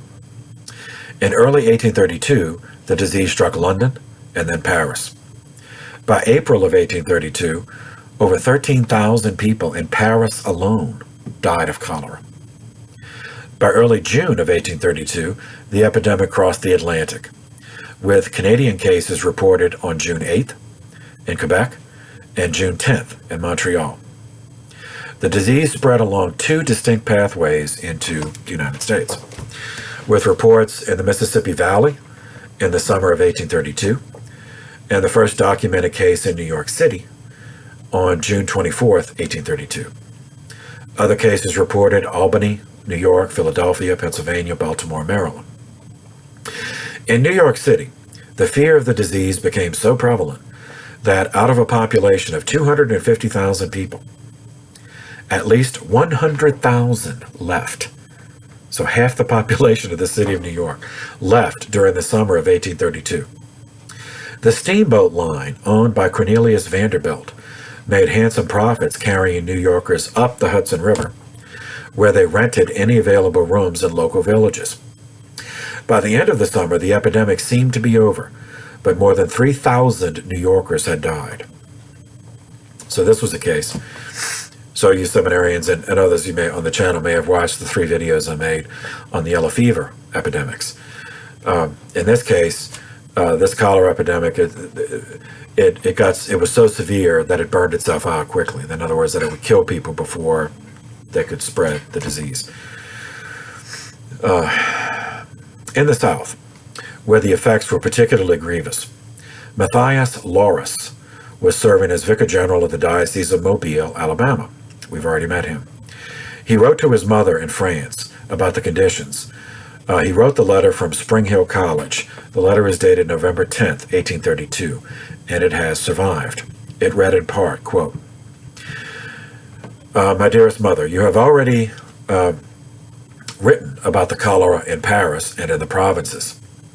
It is a small matter compared to the terrible ravages which this disease is working in New Orleans. Here it is combined with yellow fever, with smallpox, and so forth. The disease broke out in New Orleans on October 24th and has brought to the grave daily 200 persons. The terror is at its height. The dead are buried clothed as they were on their deathbed. It is hard to find, no, I'm sorry, this is the word he used. It is hard to find Negroes who are willing to do this work. The people of Mobile are in a state of consternation. This plague will certainly visit us also. Our pupils, meaning at the college, Spring Hill, are likewise filled with fear. Some of them have left the college. We who are here place ourselves in the kind hands of divine providence. As for me, my dearest mother, I am perfectly calm. My greatest trouble is to see that this great warning which heaven sends does not make more impression upon sinners and heretics. This shows that faith is dead in their hearts, if indeed it was ever there. I should be only too happy to die in aiding these unfortunate peoples to get to heaven." 1 year after the cholera epidemic in 1833, a general from the Mexican Criollo upper class named Antonio de Santa Anna was elected president of the Mexican Republic for the first of his 7 non-consecutive terms in that office. His military career had exposed him to many parts of Mexico, fighting and suppressing local outbursts of violence from those seeking the kind of land reform that would end the dominance of his class. So remember when we introduced, previous time we visited Mexico, we introduced that issue over the land, the breaking up the big estates. Same issue as the French Revolution. Well, one of the issues of the French Revolution is they confiscated the estates of the aristocrats in order to divide it up and sell it, put it back into cultivation and general use. This experience convinced him that the Mexican attempt to live according to a federal-style constitution modeled on the United States was not viable. He concluded that Mexico's only hope for survival was stability, and that stability could only be imposed by a strong executive authority like the military, and that the military should be led by a leader like himself. So keep this in mind. This decision, believe it or not, is going to lead to the Mexican-American War. But following the chronology, in the same year, 1833, on March 8th, the Diocese of Detroit, Michigan was created. The founding bishop was Frederick Reyse. He was born in Hanover, Germany. He was drafted to fight for Hanover against Napoleon. He was present at Napoleon's final defeat at Waterloo, as Napoleon was defeated by a German army as well as a British army, but led by Wellington is the Duke of Wellington was the English guy. After the war, he decided, and he fought. He wasn't a priest at that. He was not a chaplain at that point. So it was after the war he decided to become a priest. He entered the Collegio Urbano in Rome, which is the missionary seminary. And that was from there that Bishop Edward Fenwick recruited him in 1824. He went to serve in the Cincinnati area. Though he proved effective at raising money in Europe, by the time he was named bishop in 1833, he had fallen into serious alcoholism, which he had managed to conceal, until the pressure of being bishop exposed his problem in the form of a series of embarrassing public collapses. Okay, so I'll pause here to interject for the seminarians. The sexual sins of the clergy are the ones that get all the publicity, but alcoholism is much more widely prevalent as a cross, as a temptation to which your priestly brothers fall. So be careful. Back to the story. Michigan was admitted as state number 26 in the Union on January 26, 1837. On November 24th, 1841, Peter Paul Lefebvre was consecrated as coadjutor and administrator. Reyse retired to Europe, leaving Lefebvre to repair the damage of the public reputation of the church, and as well as to continue building the diocese. He began making tours and giving missions in Michigan, which he did annually, meaning he visited every parish at least once a year. In 1843, and that's a lot considering at this point it covered the whole state of Michigan. In 1843, he recruited the Sisters of the Holy Cross to open a girls' school. In 1844, he recruited the Redemptorists to open parishes and conduct missions. In the same year, he recruited the Daughters of Charity to open Providence Hospital in Detroit and St. Mary's Hospital in Saginaw. In 1846, he opened an improvised seminary in his residence under the patronage of St. Thomas. In 1848, he built the Cathedral of Saints Peter and Paul to free himself from bondage to yet another trustee conflict. In this case, it was at St. Anne, established by French Franciscans in 1701. He would later get the state to change the law in order to allow him to hold all diocesan property as a corporation sole. And we covered all of this in at least all those terms, in the section on the trustees, but the corporation sole has certainly ended up being a mistake. In 1857, he was instrumental in establishing an American college at the University of Louvain in Belgium. This was the first American seminary in Europe. The North American College in Rome, the one better known to us now, because you seminarians, that's where the rector of your seminary, that's where he went, the North American College. It opened 2 years later in 1859. But the American College of Louvain, it's where Father Kelly, he teaches moral theology, seminarians. He went to studied at Louvain, and Father Weiner studied at the NAC. During his time, he increased the number of parishes from 30 to 80, and saw the Catholic population rise from 25,000 to over 150,000. Okay, with all of this immigration, which we've covered because of the canals as well as the railroads, etc., we come to another outbreak of anti-Catholicism. We're still in the period of the Protestant Second Great Awakening in American religious history. An essential element in the methodology of the Protestant Second Great Awakening was the practice of tent revivals, designed to create a heightened emotional state through long, evocative sermons, performance of by all present of numerous and lengthy choral songs, hymns, choral compositions. It would include public testimonials by congregants of the operation of the love of God in their lives, exhibition of sola fide, faith alone, subjectivity by individual declarations of acceptance of Jesus Christ as their Lord and Savior, and sometimes physical manifestations of spiritual indwelling, such as convulsions or syncopal episodes. One highly successful practitioner of the tent revival method was the Reverend Lyman Beecher. That's Lyman Beeecher.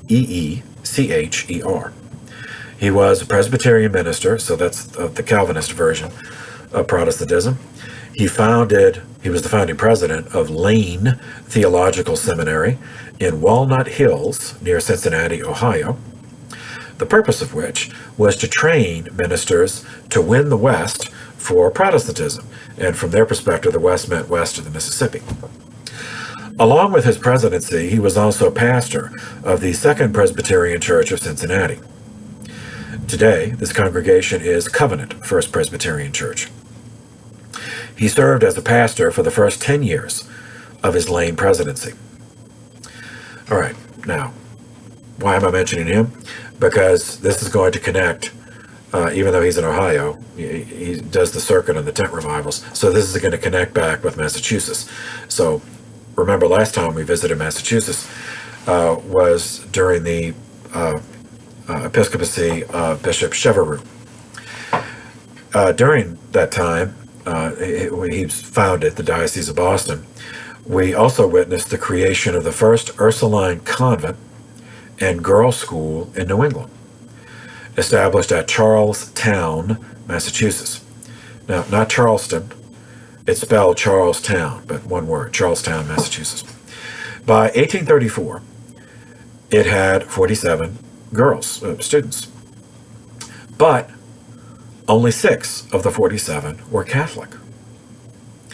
The non-Catholics were the daughters of wealthy Unitarians from Boston who had defected from the Calvinist congregations to join the humanitarian American Unitarian Church. But they did not have their own schools. Like some of the other Protestant denominations, they would open their own schools, but they didn't. So they sent their girls to the Catholic school for education. In this way, the convent, the Ursuline convent, got caught up in an ecclesial dispute between 2 different Protestant denominations, between the Calvinists and the Unitarians. At the same time, the convent was also trapped within a class war, as Calvinist preachers like Lyman Beecher did not hesitate to attack the Unitarians for the high percentage of wealthy among their number, as well as their amity with Catholics, who at this period were regarded as foreigners, foreign Catholics. But that's of a piece with the Unitarian theology that we covered, as the guy who founded it. We need not think alike to love alike. So the Unitarians typically did not manifest this kind of vitriolic anti-Catholicism that some other versions of Protestantism did. Anti-Catholic violence occurred in Boston with attacks on the homes of Irish immigrants, Irish Catholic laborers, took place in 1823, 1826, and 1828.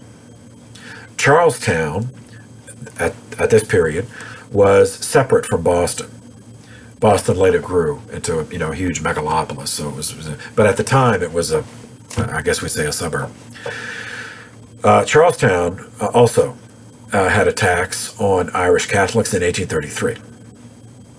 Specific actions of violence committed against the convent and the Catholic establishment in Charlestown, included harassment, things like killing of their animals in 1829, burning down a stable in 1830, which, and of course, the horses were inside were killed, the destruction of an Irish pub in 1833 by Protestant rioters.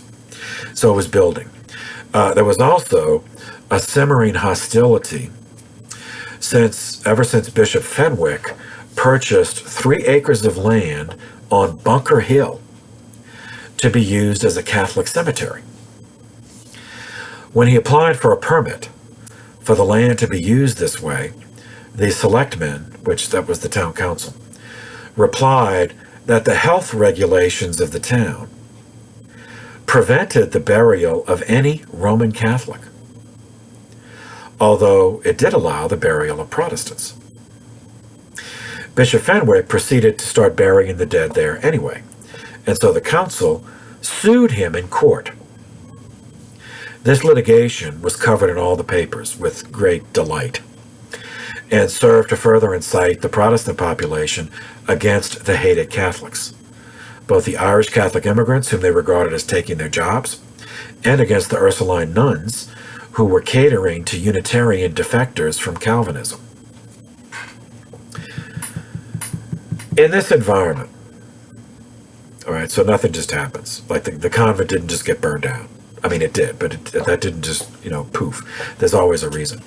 In this environment, on Sunday, August 10th, the Reverend Lyman Beecher preached a series of hysterical anti-Catholic sermons at 3 different Protestant churches in Boston, in part railing against Catholic schools that accepted Protestant children. At about 8 p.m. in the evening of the next day, August 11th, a group of angry Protestant citizens gathered outside the door of the convent, of the Ursuline convent in Charlestown. At 11 a.m., a crowd of between 150 and 200 set fire to tar barrels on the convent grounds. The crowd broke down doors and windows to enter the convent and began to ransack the buildings. There were about a dozen nuns in the convent, as well as 60 pupils. They escaped out the back. About midnight, the rioters set fire to the buildings, which burned to the ground within an hour or two, leaving them all in ruins. Further, they desecrated the cemetery of the nuns, the convent, not the one on Bunker Hill. This was just the crypt where the nuns were buried on site. They desecrated that, in which several sisters had been interred. The nuns and the children made their way to a house on Winter Hill, where they were given shelter. And to be fair, the shelter they were given shelter by Protestants. It was other Protestants who did shelter them. So to be fair, that all of them were not in on this. The trial of the arsonist began on December 2nd, 1834. With the name most often mentioned as the leader was John Buzzell. He was the self-confessed ringleader of the mob. He was acquitted by the jury, and of the 13 who ended up being arrested, there was one convicted, but he was pardoned by the governor. And all the rest were acquitted. So no one, in fact, no one was punished for this. The Ursuline nuns then sought shelter with the Sisters of Charity. Then they moved into a leased house in Roxbury. The Boston Ursulines were formally disbanded in 1840, with most of the nuns moving to convents in either Quebec in Canada or New Orleans, both convents of which we've already visited. The ruins of the convent just remained, just stay there as ruins until the Diocese of Boston sold the land in 1875. So it worked. I mean, if they wanted to, they didn't like the Ursuline convent, they didn't like the school run by the Ursulines, so it went away, and it never came back. In the same year as the convent burning, 1834, the inventor, whose name we all know, Samuel Morse, Morse, published an anti-Catholic diatribe in book form titled Foreign Conspiracy. He claimed that the Catholic Church formulated a plot to bring down the righteous United States using the vast papal treasure Rome had convinced European Catholic monarchs to drive hordes of their Catholic peasants onto ships, pretending to be immigrants. They would settle in the wide open country in the West until their numbers grew sufficiently to overthrow the Republic and replace it with a Catholic monarchy based on ignorance and repression. This was a bestseller. Okay, so obviously it's a book, so we're not going to read the whole thing, but here are some quotes so you get a feeling for the rhetoric, the anti-Catholic rhetoric of the 19th century. No one of the Protestant sects owns any head out of this country or is governed in any of its concern by any men or a set of men in a foreign land. All ecclesiastical officers are nominated and appointed or removed by the people of the United States. But how is it, in these respects, with the Catholics? The right of appointing to all ecclesiastical offices in this country and everywhere else is in the Pope. All the bishops, all the ecclesiastics, down to the most insignificant officer in the church, are, from the genius of the system, entirely under his control. And to whom do these leaders look for their instructions? Is it to a citizen or a body of citizens belonging to this country? Is it to a body of men kept in check by the ever-jealous eyes of other bodies around them and by the immediate publicity which must be given to all their doings? No. They are men owning no law on this side of the ocean. They are the Pope and his consistory of cardinals, following the plans and instructions of the Imperial Cabinet of Austria. Sorry. Plans formed in the secret councils of that cabinet, instructions delivered in secret according to the modes of despotism to their obedient officers, and distributed through the well-disciplined ranks in this country. Ask some bishops how well-disciplined the ranks of their clergy are and see what they tell you. Through the well-disciplined ranks of this country, to be carried into effect in furtherance of any political designs of the Austrian cabinet. That's just hilarious. May think advantageous to its own interest. Okay, so first, obviously he's wrong. The Pope does not, the Pope did not appoint me to be pastor of St. Louis, so that's just ridiculous. But also the Austrian thing. So Austria was certainly a Catholic monarchy, and the Habsburg dynasty is very Catholic. And as we'll see later in the course, there were Austrian benevolent societies that did help those who wanted to immigrate, to the United States, as well as in Germany. There were also benevolent societies. But, the Austrian cabinet, these secret plots, is just, God. And this is a bestseller. Go figure. So skipping down. And will these designs be in favor of liberty? Will a party thus formed and disciplined among us, who will venture to say that our elections will not be under the control of a Metternich, or that the appointment of a president of the United States will not be virtually made in the imperial cabinet of Vienna, or the consistory of cardinals in Rome? Metternich was a foreign minister of the Austrians. Will any pronounce this incredible? Nay. It will be the almost certain result of the dominion of popery in this country. We cannot be too often reminded of the double character of the enemy who has gained foothold upon our shores. For although popery is a religious sect, and on this ground claims toleration side by side with other religious sects, yet popery is also a political, a despotic system, which we must repel as altogether incompatible with the existence of freedom. All right, now, from his context, so he's writing in 1834, 2 years earlier, Pope Gregory XVI wrote that encyclical, Mirare Vos, in which he provided ammunition for this. Now, the whole thing about a plot to send Protestants, to send Catholics over to the country, that is ridiculous.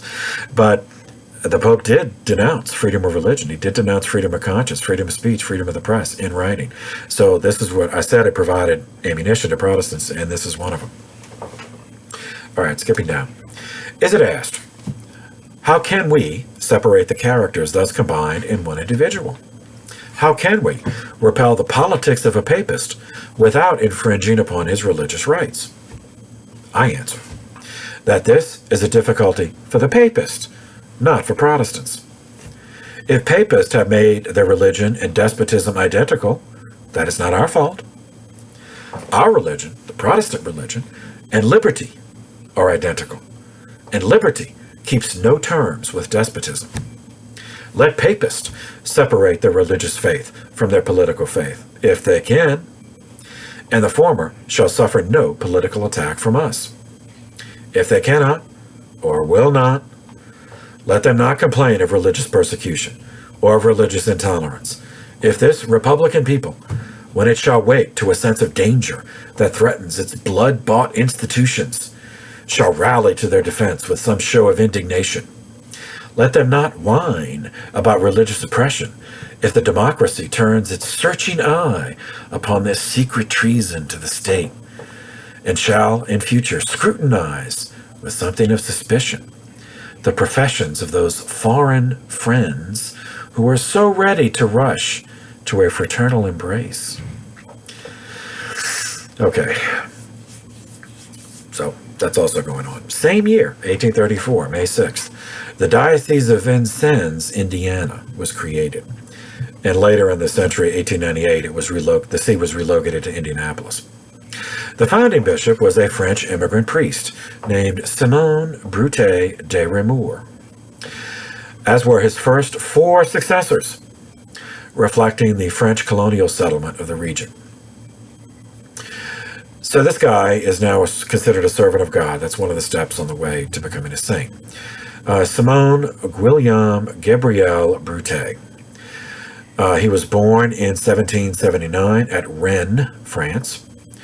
His father was in royal service, superintendent of the royal domains in Brittany, that is northwest France, on the coast of the English Channel. But his father died when Simon was 6 years old. During the French Revolution, young Simon helped his mother operate a print shop, learning to compose, type, and set pages. He witnessed many horrifying displays of satanic cruelty, including the trials and executions of priests and aristocrats. He frequented the prisons, made friends with the guards, who permitted him to deliver letters to the incarcerated. Disguised as a baker's assistant, he brought the Eucharist to imprisoned Catholics, imprisoned priests, and other Catholics. He was not a baker. The baker was in reality a priest who was in hiding. He just happened to know how to bake. But he was known and might have been recognized, so the kid just brought the host. Later, he studied medicine, graduated with a medical degree in 1803.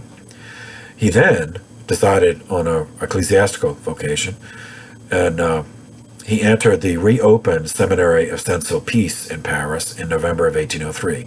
We visited that place before. Many of the immigrant priests came from there. He was ordained in 1808. He then joined the Society of Saint-Sulpice, taught theology in the diocesan seminary at Rennes from 1808 to 1810. He met Bishop Benedict Flagey, whom we met in Bardstown, Kentucky. After the revolution, Flagey returned to France looking for recruits, and Father Simon Broutet was one of them. He volunteered. In June of 1810, he sailed for Baltimore, along with Bishop Flagey, Anthony Didier, and others. He taught philosophy for a time while he was learning English for 2 years at St. Mary's College in Baltimore, which we've already visited.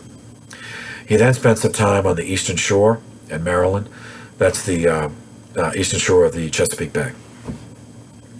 He was then sent to Mount St. Mary's College in Emmitsburg, Maryland, where he served as teacher, pastor of the local parish, as well as spiritual director to the future saint, Elizabeth Ann Seton. He was known for his immense learning, as well as his austerity and spirituality. It was said he had 2,000 books. He remained until his appointment as Bishop of Vincennes in 1834. Rome split the Diocese of Bardstown to create the Diocese of Vincennes on the 6th of May, 1834. Then, Vincennes was to encompass all of the present states of Indiana and Illinois. Only 2 years earlier, the government acquired ownership of the last piece of present-day Indiana by means of the Treaty of Tippecanoe with the Native American Potawatomi tribe, finalized on October 26, 1832. 3 years later, in 1835, Father Simon Broutet became a U.S. citizen. He died 4 years later, but he did establish, before his death, the foundation of Catholicism in Indiana, both among the European settlers as well as among the indigenous tribes. The Treaty of Tippecanoe created a reservation for the Potawatomi along the Yellow River. He traveled to Europe to recruit priests and raise money, which he used to construct St. Francis Xavier Cathedral, a library, a seminary, and parochial schools. He taught theology in his seminary and also in one of the schools that he founded. In 1836, he returned for a trip to France with several clerical recruits, among them Benjamin Petit, who became a missionary to the Potawatomi. On the 17th of May, 1839, a guy named Celestin de la Hallandier was appointed coadjutor, Bishop of Vincennes, owing to Broutet's failing health. He died at his post in Vincennes the following month, June 26, 1839. Okay, rewinding a bit to Mexico, as we, periodically revisit which will culminate in the war with Mexico. Beginning in 1835, Santa Anna, as president of Mexico, ensured the passage of a series of laws that had the effect of abrogating the federal constitution of Mexico and replacing it with a de facto military dictatorship. Some examples. A law that actually was an executive decree halting immigration from the United States. Second, imposition of tariffs on imported goods from the United States. Third, outlawing slavery, which he saw as that this would differentiate Mexico from the United States. Fourth, creation of military tribunals to expedite the civilian legal process. These laws triggered rebellions across Mexico, so that meant a civil war in Mexico. So that's going on. We'll leave that, and we'll pick up again the following year. But in the same year, 1835, the Reverend Lyman Beecher added his support to the Morse theory, with his own book titled A Plea for the West, another bestseller, in which the good Reverend called the attention of righteous, God-fearing Protestants to the Catholic menace of Mexico on the western side of the Mississippi River. With Catholic peasants settling into the new lands, liberated from the benighted savages, the infant republic was vulnerable to attack from outside and subversion within. So, here we see that this whole thing, the ethnic hatred, the fear, and all. So here we have both sides. That is people in the United States who are fear-mongering about immigration from Mexico, and then you have Santa Anna in Mexico who's fear-mongering about immigration from the United States. and that has both religious as well as ethnic components. There's no point in pretending otherwise. So here's an excerpt from the book, A Plea for the West, from the good Reverend Lyman Beecher. Quote, "The danger from uneducated minds is augmented daily by the rapid influx of foreign immigrants, the greater part unacquainted with our institutions, unaccustomed to self-government, inaccessible to education, and easily accessible to prepossession and inveterate incredulity and intrigue, easily embodied and wielded by sinister design. But if, upon examination, it should appear that 3/4 of the foreign immigrants whose accumulating tide is rolling in upon us are, through the medium of their religion and of priestcraft, as entirely accessible to the control of the potentates of Europe as if there were an army of soldiers enlisted and officered and spreading over the land, then indeed should we have just occasion to apprehend danger to our liberties. It would be the union of church and state in the midst of us, the church and state both in Europe and the pliant colonial church here, her priesthood educated under the despotic governments of Catholic Europe and dependent for their office, support, and honors upon a foreign prince. This would indeed be a church and state union of another nation within the nation, the Greek in the midst of Troy." All right, it goes on and on like that, but you get the message. Same year, 1835, Beecher's publishing contact put out a book intended to quiet some misgivings among sane Protestants over the Ursuline convent burning. Now, these were not necessarily friends to Catholics, but they did respect property rights, and they feared public acceptance of mob violence. Remember, none of those people went to jail. This burned down all these buildings, and then, nothing happened. So, an Episcopal girl named Rebecca Reed told what she claimed was her experience of life in the now incinerated Ursuline convent in a book titled 6 Months in a Convent.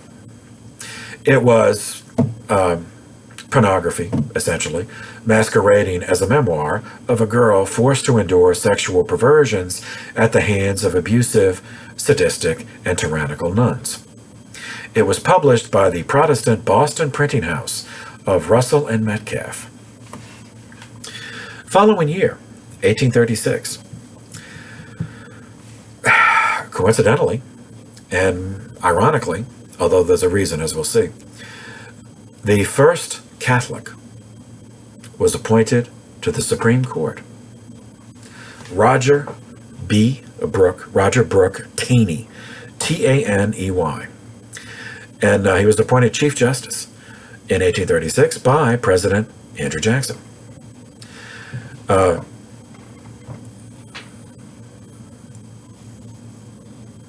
In 2005, John Roberts became only the third Catholic to hold that position. Okay, so who was this guy, the first? Roger Brooke Taney was born in 1777. He was the fifth Chief Justice of the Supreme Court.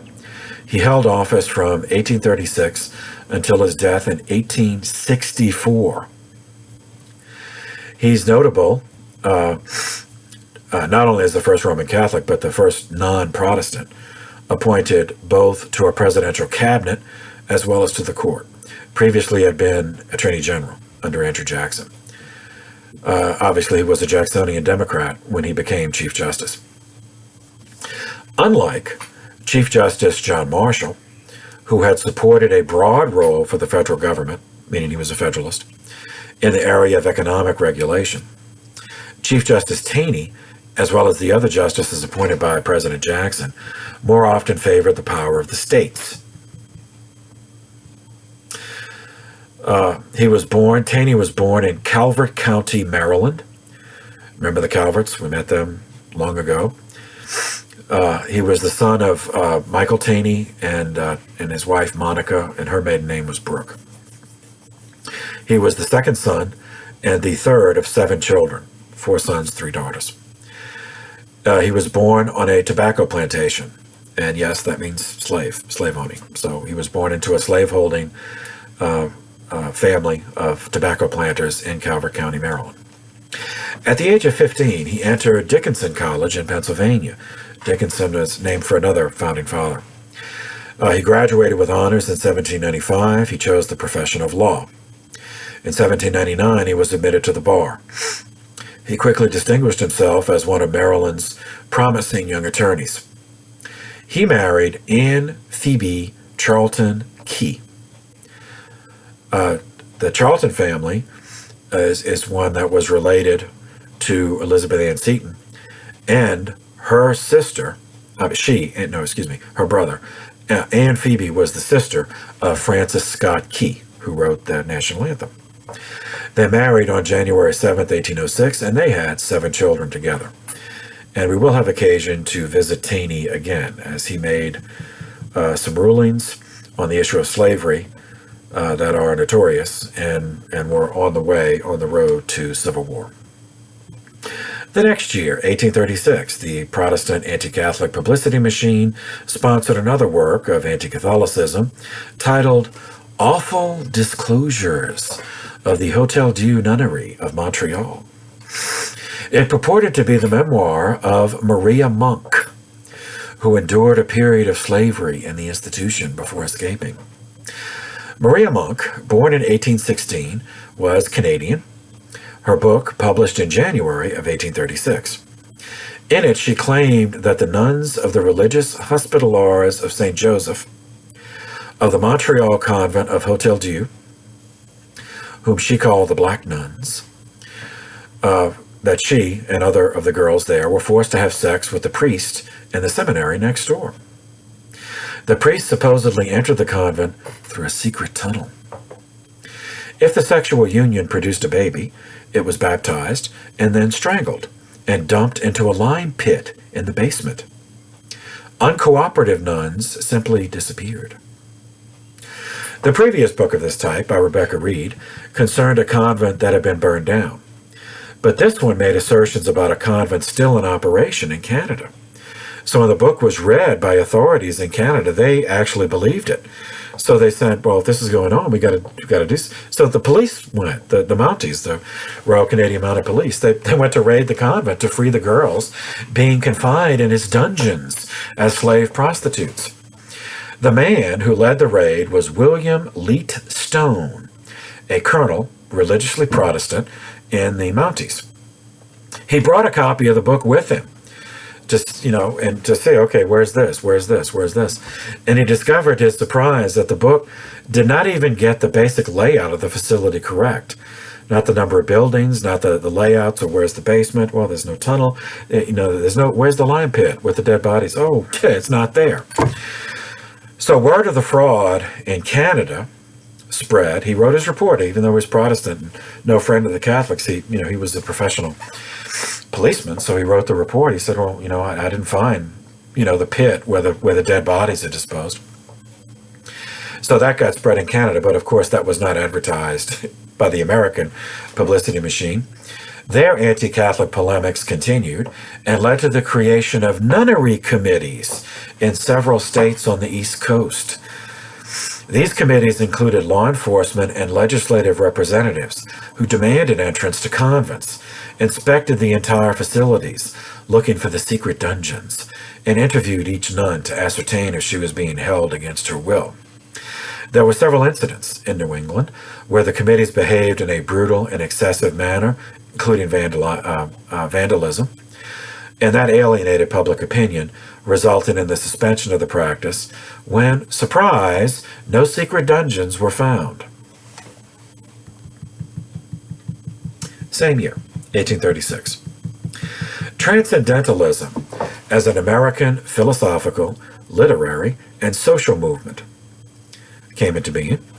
It can be dated precisely to an essay titled Nature, published in 1836 by Ralph Waldo Emerson. Emerson was the son of a Boston Unitarian minister. He spent his early professional life at Harvard, went to the Divinity School, and then became a minister himself. Emerson developed this philosophy of transcendentalism as a Protestant version of humanism. It exalted the infinite potential of the human mind. In theology, it was kind of a vague deism, and it disdained the limitations of all church doctrines, all political systems, all economic philosophies. So it was not just anti-Catholic, and it was, it was also, like, he would have the same problems with Lutherans and Calvinists. He didn't, especially repudiated Calvinist anthropology about the total depravity of the human person. So it was utopian. It's a utopian type philosophy. Did not have a concrete plan of action. As a result, it largely died within Emerson's lifetime, but the ideas remained. And the ideas and the writings of people of this school inspired a whole philosophic continuity within American history. Some of those who were inspired later became Catholic. And it included, since he was originally Unitarian, it included the ideas of social activism, emphasis on tolerance, and abolition of slavery, civil rights for women, civil rights for everyone, not only abolition of slavery, but also civil rights for blacks, and labor activism, rights for labor. Among its many adherents was one Isaac Hecker. He worked closely with Emerson, actually lived with him for a year. And Isaac Hecker would later convert, we're going to meet him in more detail later, converted to Catholicism, became a Catholic priest, and was a founder of an ecclesiology called Americanism, which was very influential, and later was condemned as a heresy by Pope Leo XIII in 1899. So here's an example of Emerson's influence. This was a lecture that he read at a Masonic temple, meaning a Freemason temple, in Boston in January of 1842. This is just an excerpt. The first thing we have to say, respecting what are called new views here in New England. So he's talking about transcendentalism. That's why I picked this one instead of nature. At the present time, is that they are not new, but the very oldest of thoughts cast into a new mold of these new times. The light is always identical in its composition, but it falls on a great variety of objects, and by so falling is first revealed to us, not in its own form, but it is formless. But in theirs, in like manner, thought only appears in the object it classifies. What is popularly called transcendentalism among us is idealism. Idealism, as it appears in 1842, the year he's speaking.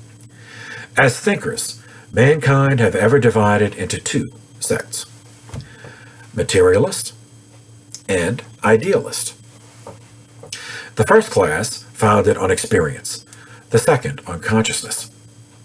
The first class beginning to think from the data of the senses. The second class perceive that the senses are not final, and say the senses give us representations of things. But what are the things themselves? They cannot tell. Does that sound familiar, seminarians? That's nominalism. The materialists insist on facts, on history, on the force of circumstances, and the animal wants of man. The idealist on the power of thought and will, on inspiration, on miracle, on culture. These two modes of thinking are both natural, but the idealist contends that his way of thinking is of a higher order. He concedes all that the other affirms, admits the impressions of senses, admits their coherency, their use, their beauty, and then asks the materialist for his grounds of assurance, that things are as his senses represent them. But I, he says, affirm facts, not affected by the illusions of sense. Facts which are of the same nature as the faculty which reports them, and not liable to doubt. Facts which in their first appearance to us assume a native superiority to material facts, degrading these into a language by which the first are to be spoken. Facts which it only needs a retirement from the senses to discern. Every materialist will be an idealist, but an idealist can never go backward to be a materialist. The idealist, in speaking of events, sees them as spirits. He does not deny the sense facts, by no means, but he will not see that alone. He does not deny the presence of this table, that chair, and the walls of this room, but he looks at these things as the reverse side of a tapestry, as the other end, each being a sequel or completion of a spiritual fact, which is what concerns him. This manner, this manner of looking at things transfers every object in nature from an independent and anomalous position without there into the consciousness in here. The materialist, secure in the certainty of sensation, mocks at the fine-spun theories of stargazers and dreamers, and believes that his life is solid, that he at least takes nothing for granted, but knows where he stands and knows what he does. Yet how easy it is to show him that he is also a phantom, walking and working amid phantoms, and that he need only ask a question or two, beyond his daily questions, to find his solid universe growing dim and impalpable before his sense. The sturdy capitalist, no matter how deep and square on blocks of Quincy granite he lays the foundations of his banking house, must set it at last, not on a cube corresponding to the angles of his structure, but on a mass of unknown materials, as solidly red-hot or white-hot, perhaps at the core, which rounds off to an almost perfect sphericity and lies floating in soft air and goes spinning away, dragging bank and banker with it at a rate of thousands of miles per hour.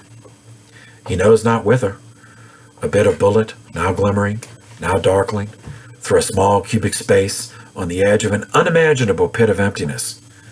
And this wild balloon, in which his whole venture is embarked, is a just symbol of his whole state and faculty.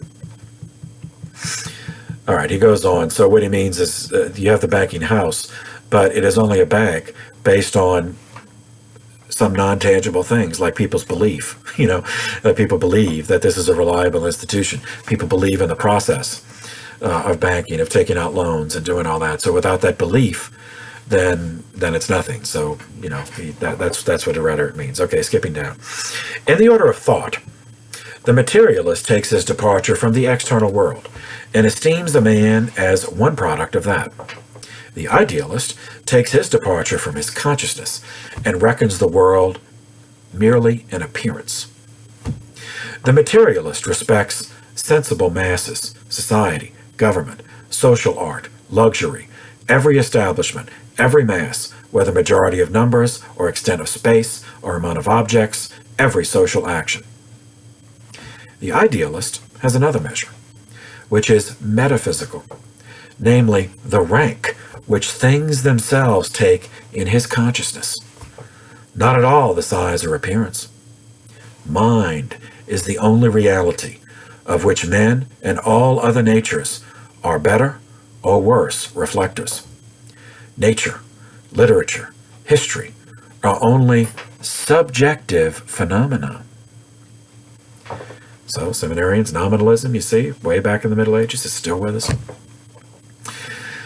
So, skipping down, it is simpler to be self-dependent.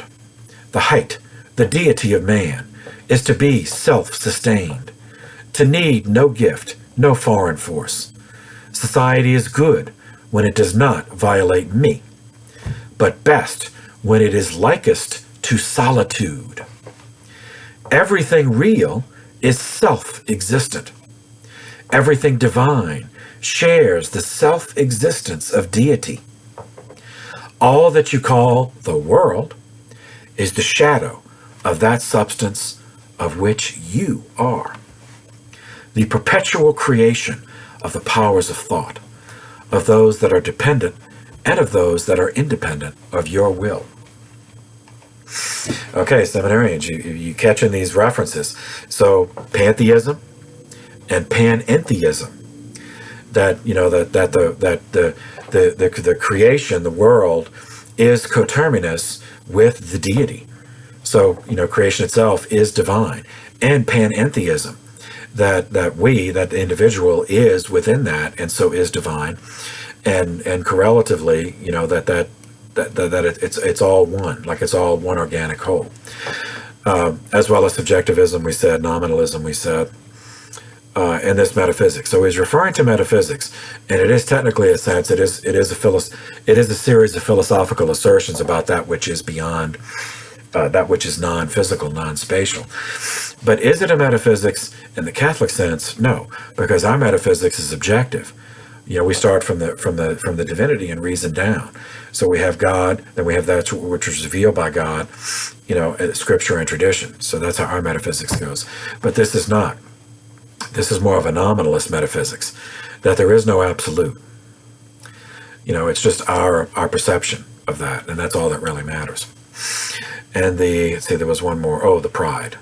So from the humanism, so this is a Protestant reiteration of humanism, is that pride, that we are self-dependent, we are self-reliant, we are self-sustained.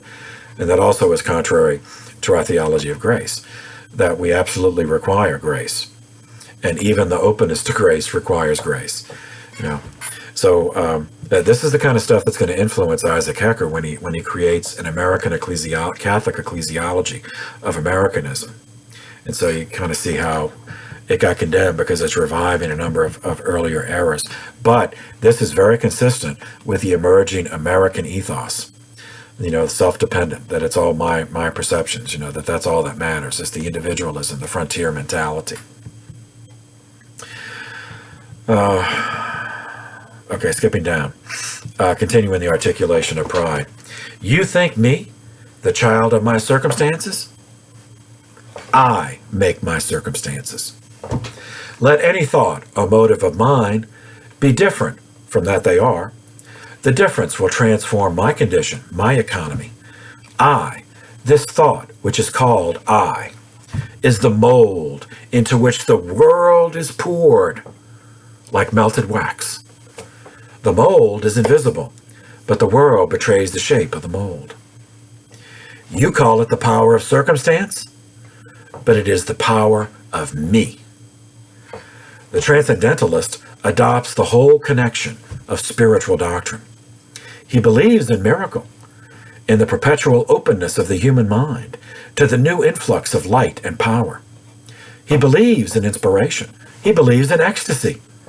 He wishes that the spiritual principle should be suffered to demonstrate itself to the end in all possible applications to the state of man, without the admission of anything unspiritual, that is, anything positive, dogmatic, personal.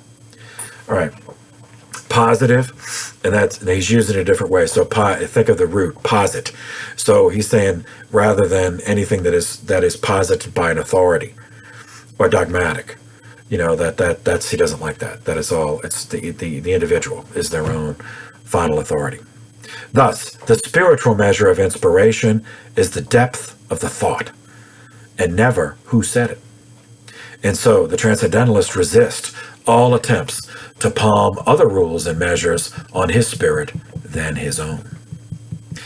It is well known to most of my audience that the idealism of the present day acquired the name transcendental from the use of that term by Immanuel Kant of Königsberg, who replied to the skeptical philosophy of John Locke, which insisted that there was nothing in the intellect which was not previously in the experience of the senses, by showing that there was a very important class of ideas, or imperative forms, which did not come by experience, but through which experience was acquired, that these were intuitions of the mind itself, and he, meaning Kant, denominated them transcendental forms. The extraordinary profoundness and precision of that man's thinking have given vogue to his nomenclature in Europe and America, to that extent that whatever belongs to the class of intuitive thought is popularly called at the present day transcendental. Our American literature and our spiritual history are, we confess, in the optative mood. But whoso knows these seething brains, these admirable radicals, these unsocial worshippers, these talkers who talk the sun and moon away, will believe that this heresy cannot pass away without leaving its mark. With this passion for what is great and extraordinary, it cannot be wondered at that they are repelled by vulgarity and frivolity in all people. They say to themselves, it is better to be alone than to be in bad company. And it is really a wish to be met, the wish to find society for their hope and religion, which prompts them to shun what is called society. They feel that they are never so fit for friendship as when they have quitted mankind and taken themselves to friend. Okay, it goes on like that. So you see, so this is the influence in Catholic Americanism. Is very subjective, is reviving nominalism, repudiates the needs for God's grace, so that's Pelagianism, and pride, and that this fundamental pride that we don't need God, and also anti-authoritarian. So in 1899, when this is finally condemned, don't be surprised. But again, nothing just happens. Hecker appropriated these ideas from his involvement with Emerson and the Transcendentalist, and we'll catch up with Hecker again in due course. In the same year, 1836, another one of those years, history changed, definitely changed. On the 25th of May, a man named Samuel Colt, C-O-L-T, received a patent for the Patterson pistol, which he called a revolving gun. Born on a farm in Hartford, Connecticut, Colt went to sea as a young man in 1830. He was born in 1814, so in 1830, he went to sea. He claimed that watching the wheel, the paddle wheel, turn mechanically gave him the inspiration for the revolving cylinder with multiple bullets, multiple cartridges, and that as they turned, one at a time would intersect with a single barrel. And that's the pistol, the revolver, as we say. He returned and set up a workshop in Paterson, New Jersey, hence the name of his first revolver, the Patterson pistol. And he later moved the operation back to his native Connecticut. Same year, March 2nd, 1836. Back to Mexico. The portion of the province of Coahuila y Tejas, north of the Rio Grande River, seceded from the Mexican Republic, arguing that the actions of Santa Anna had abrogated the Constitution. This area declared its independence and named itself the Republic of Texas. This action was taken by Anglo colonists who had entered the province for the impresario land grants. They named Sam Houston as their commander-in-chief. Houston was a native of Virginia, served in the War of 1812, then moved to Tennessee, elected governor of Tennessee in 1827. He then moved to Texas in 1832 and would eventually become a senator and later governor of that state, becoming the first to serve as governor of two states of the Union. Santa Anna, meanwhile, had fully expected rebellions against his measures, and he welcomed them as an opportunity to expose and destroy what he considered to be radical elements in the country. In the province of Tejas y Bahar, Texas, those who led the secession were not radicals in the sense that Santa Anna was thinking, in the sense of ideological socialists who wanted land reform, but instead they were Anglo settlers who refused to accept the change of government from republic to centralized military autocracy. On the 6th of March, 1836, 4 days after Texas declared itself to be an independent republic, Santa Anna captured the old Spanish mission station of San Antonio de Valero, better known as the Alamo. This 13-day siege of the outpost took place from February 23rd to March 6th, 1836.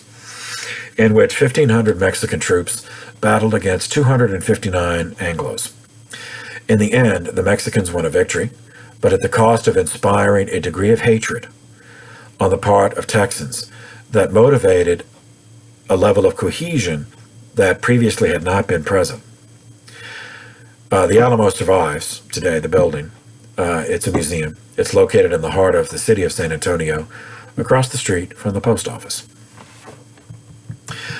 On April 21st, 1836, 46 days after the fall of the Alamo, the Texans had their revenge by defeating and capturing Santa Anna at the Battle of San Jacinto River.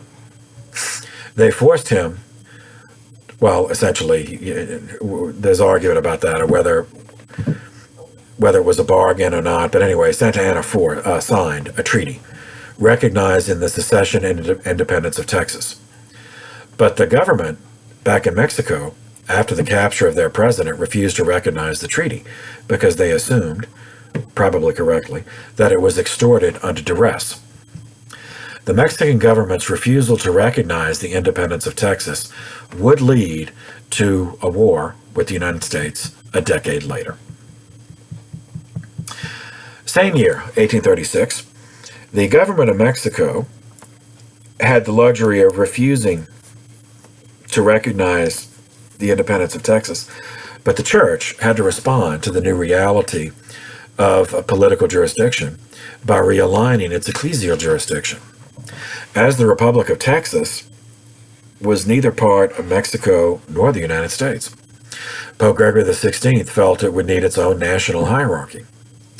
The size of the Catholic population in Texas at the time did not warrant such a move, so the Pope took the first step in organizing mission territory into its own jurisdiction by placing it in the care of an existing bishop, in this case the Bishop of New Orleans, Louisiana, Bishop Antoine Blanc, B-L-A-N-C.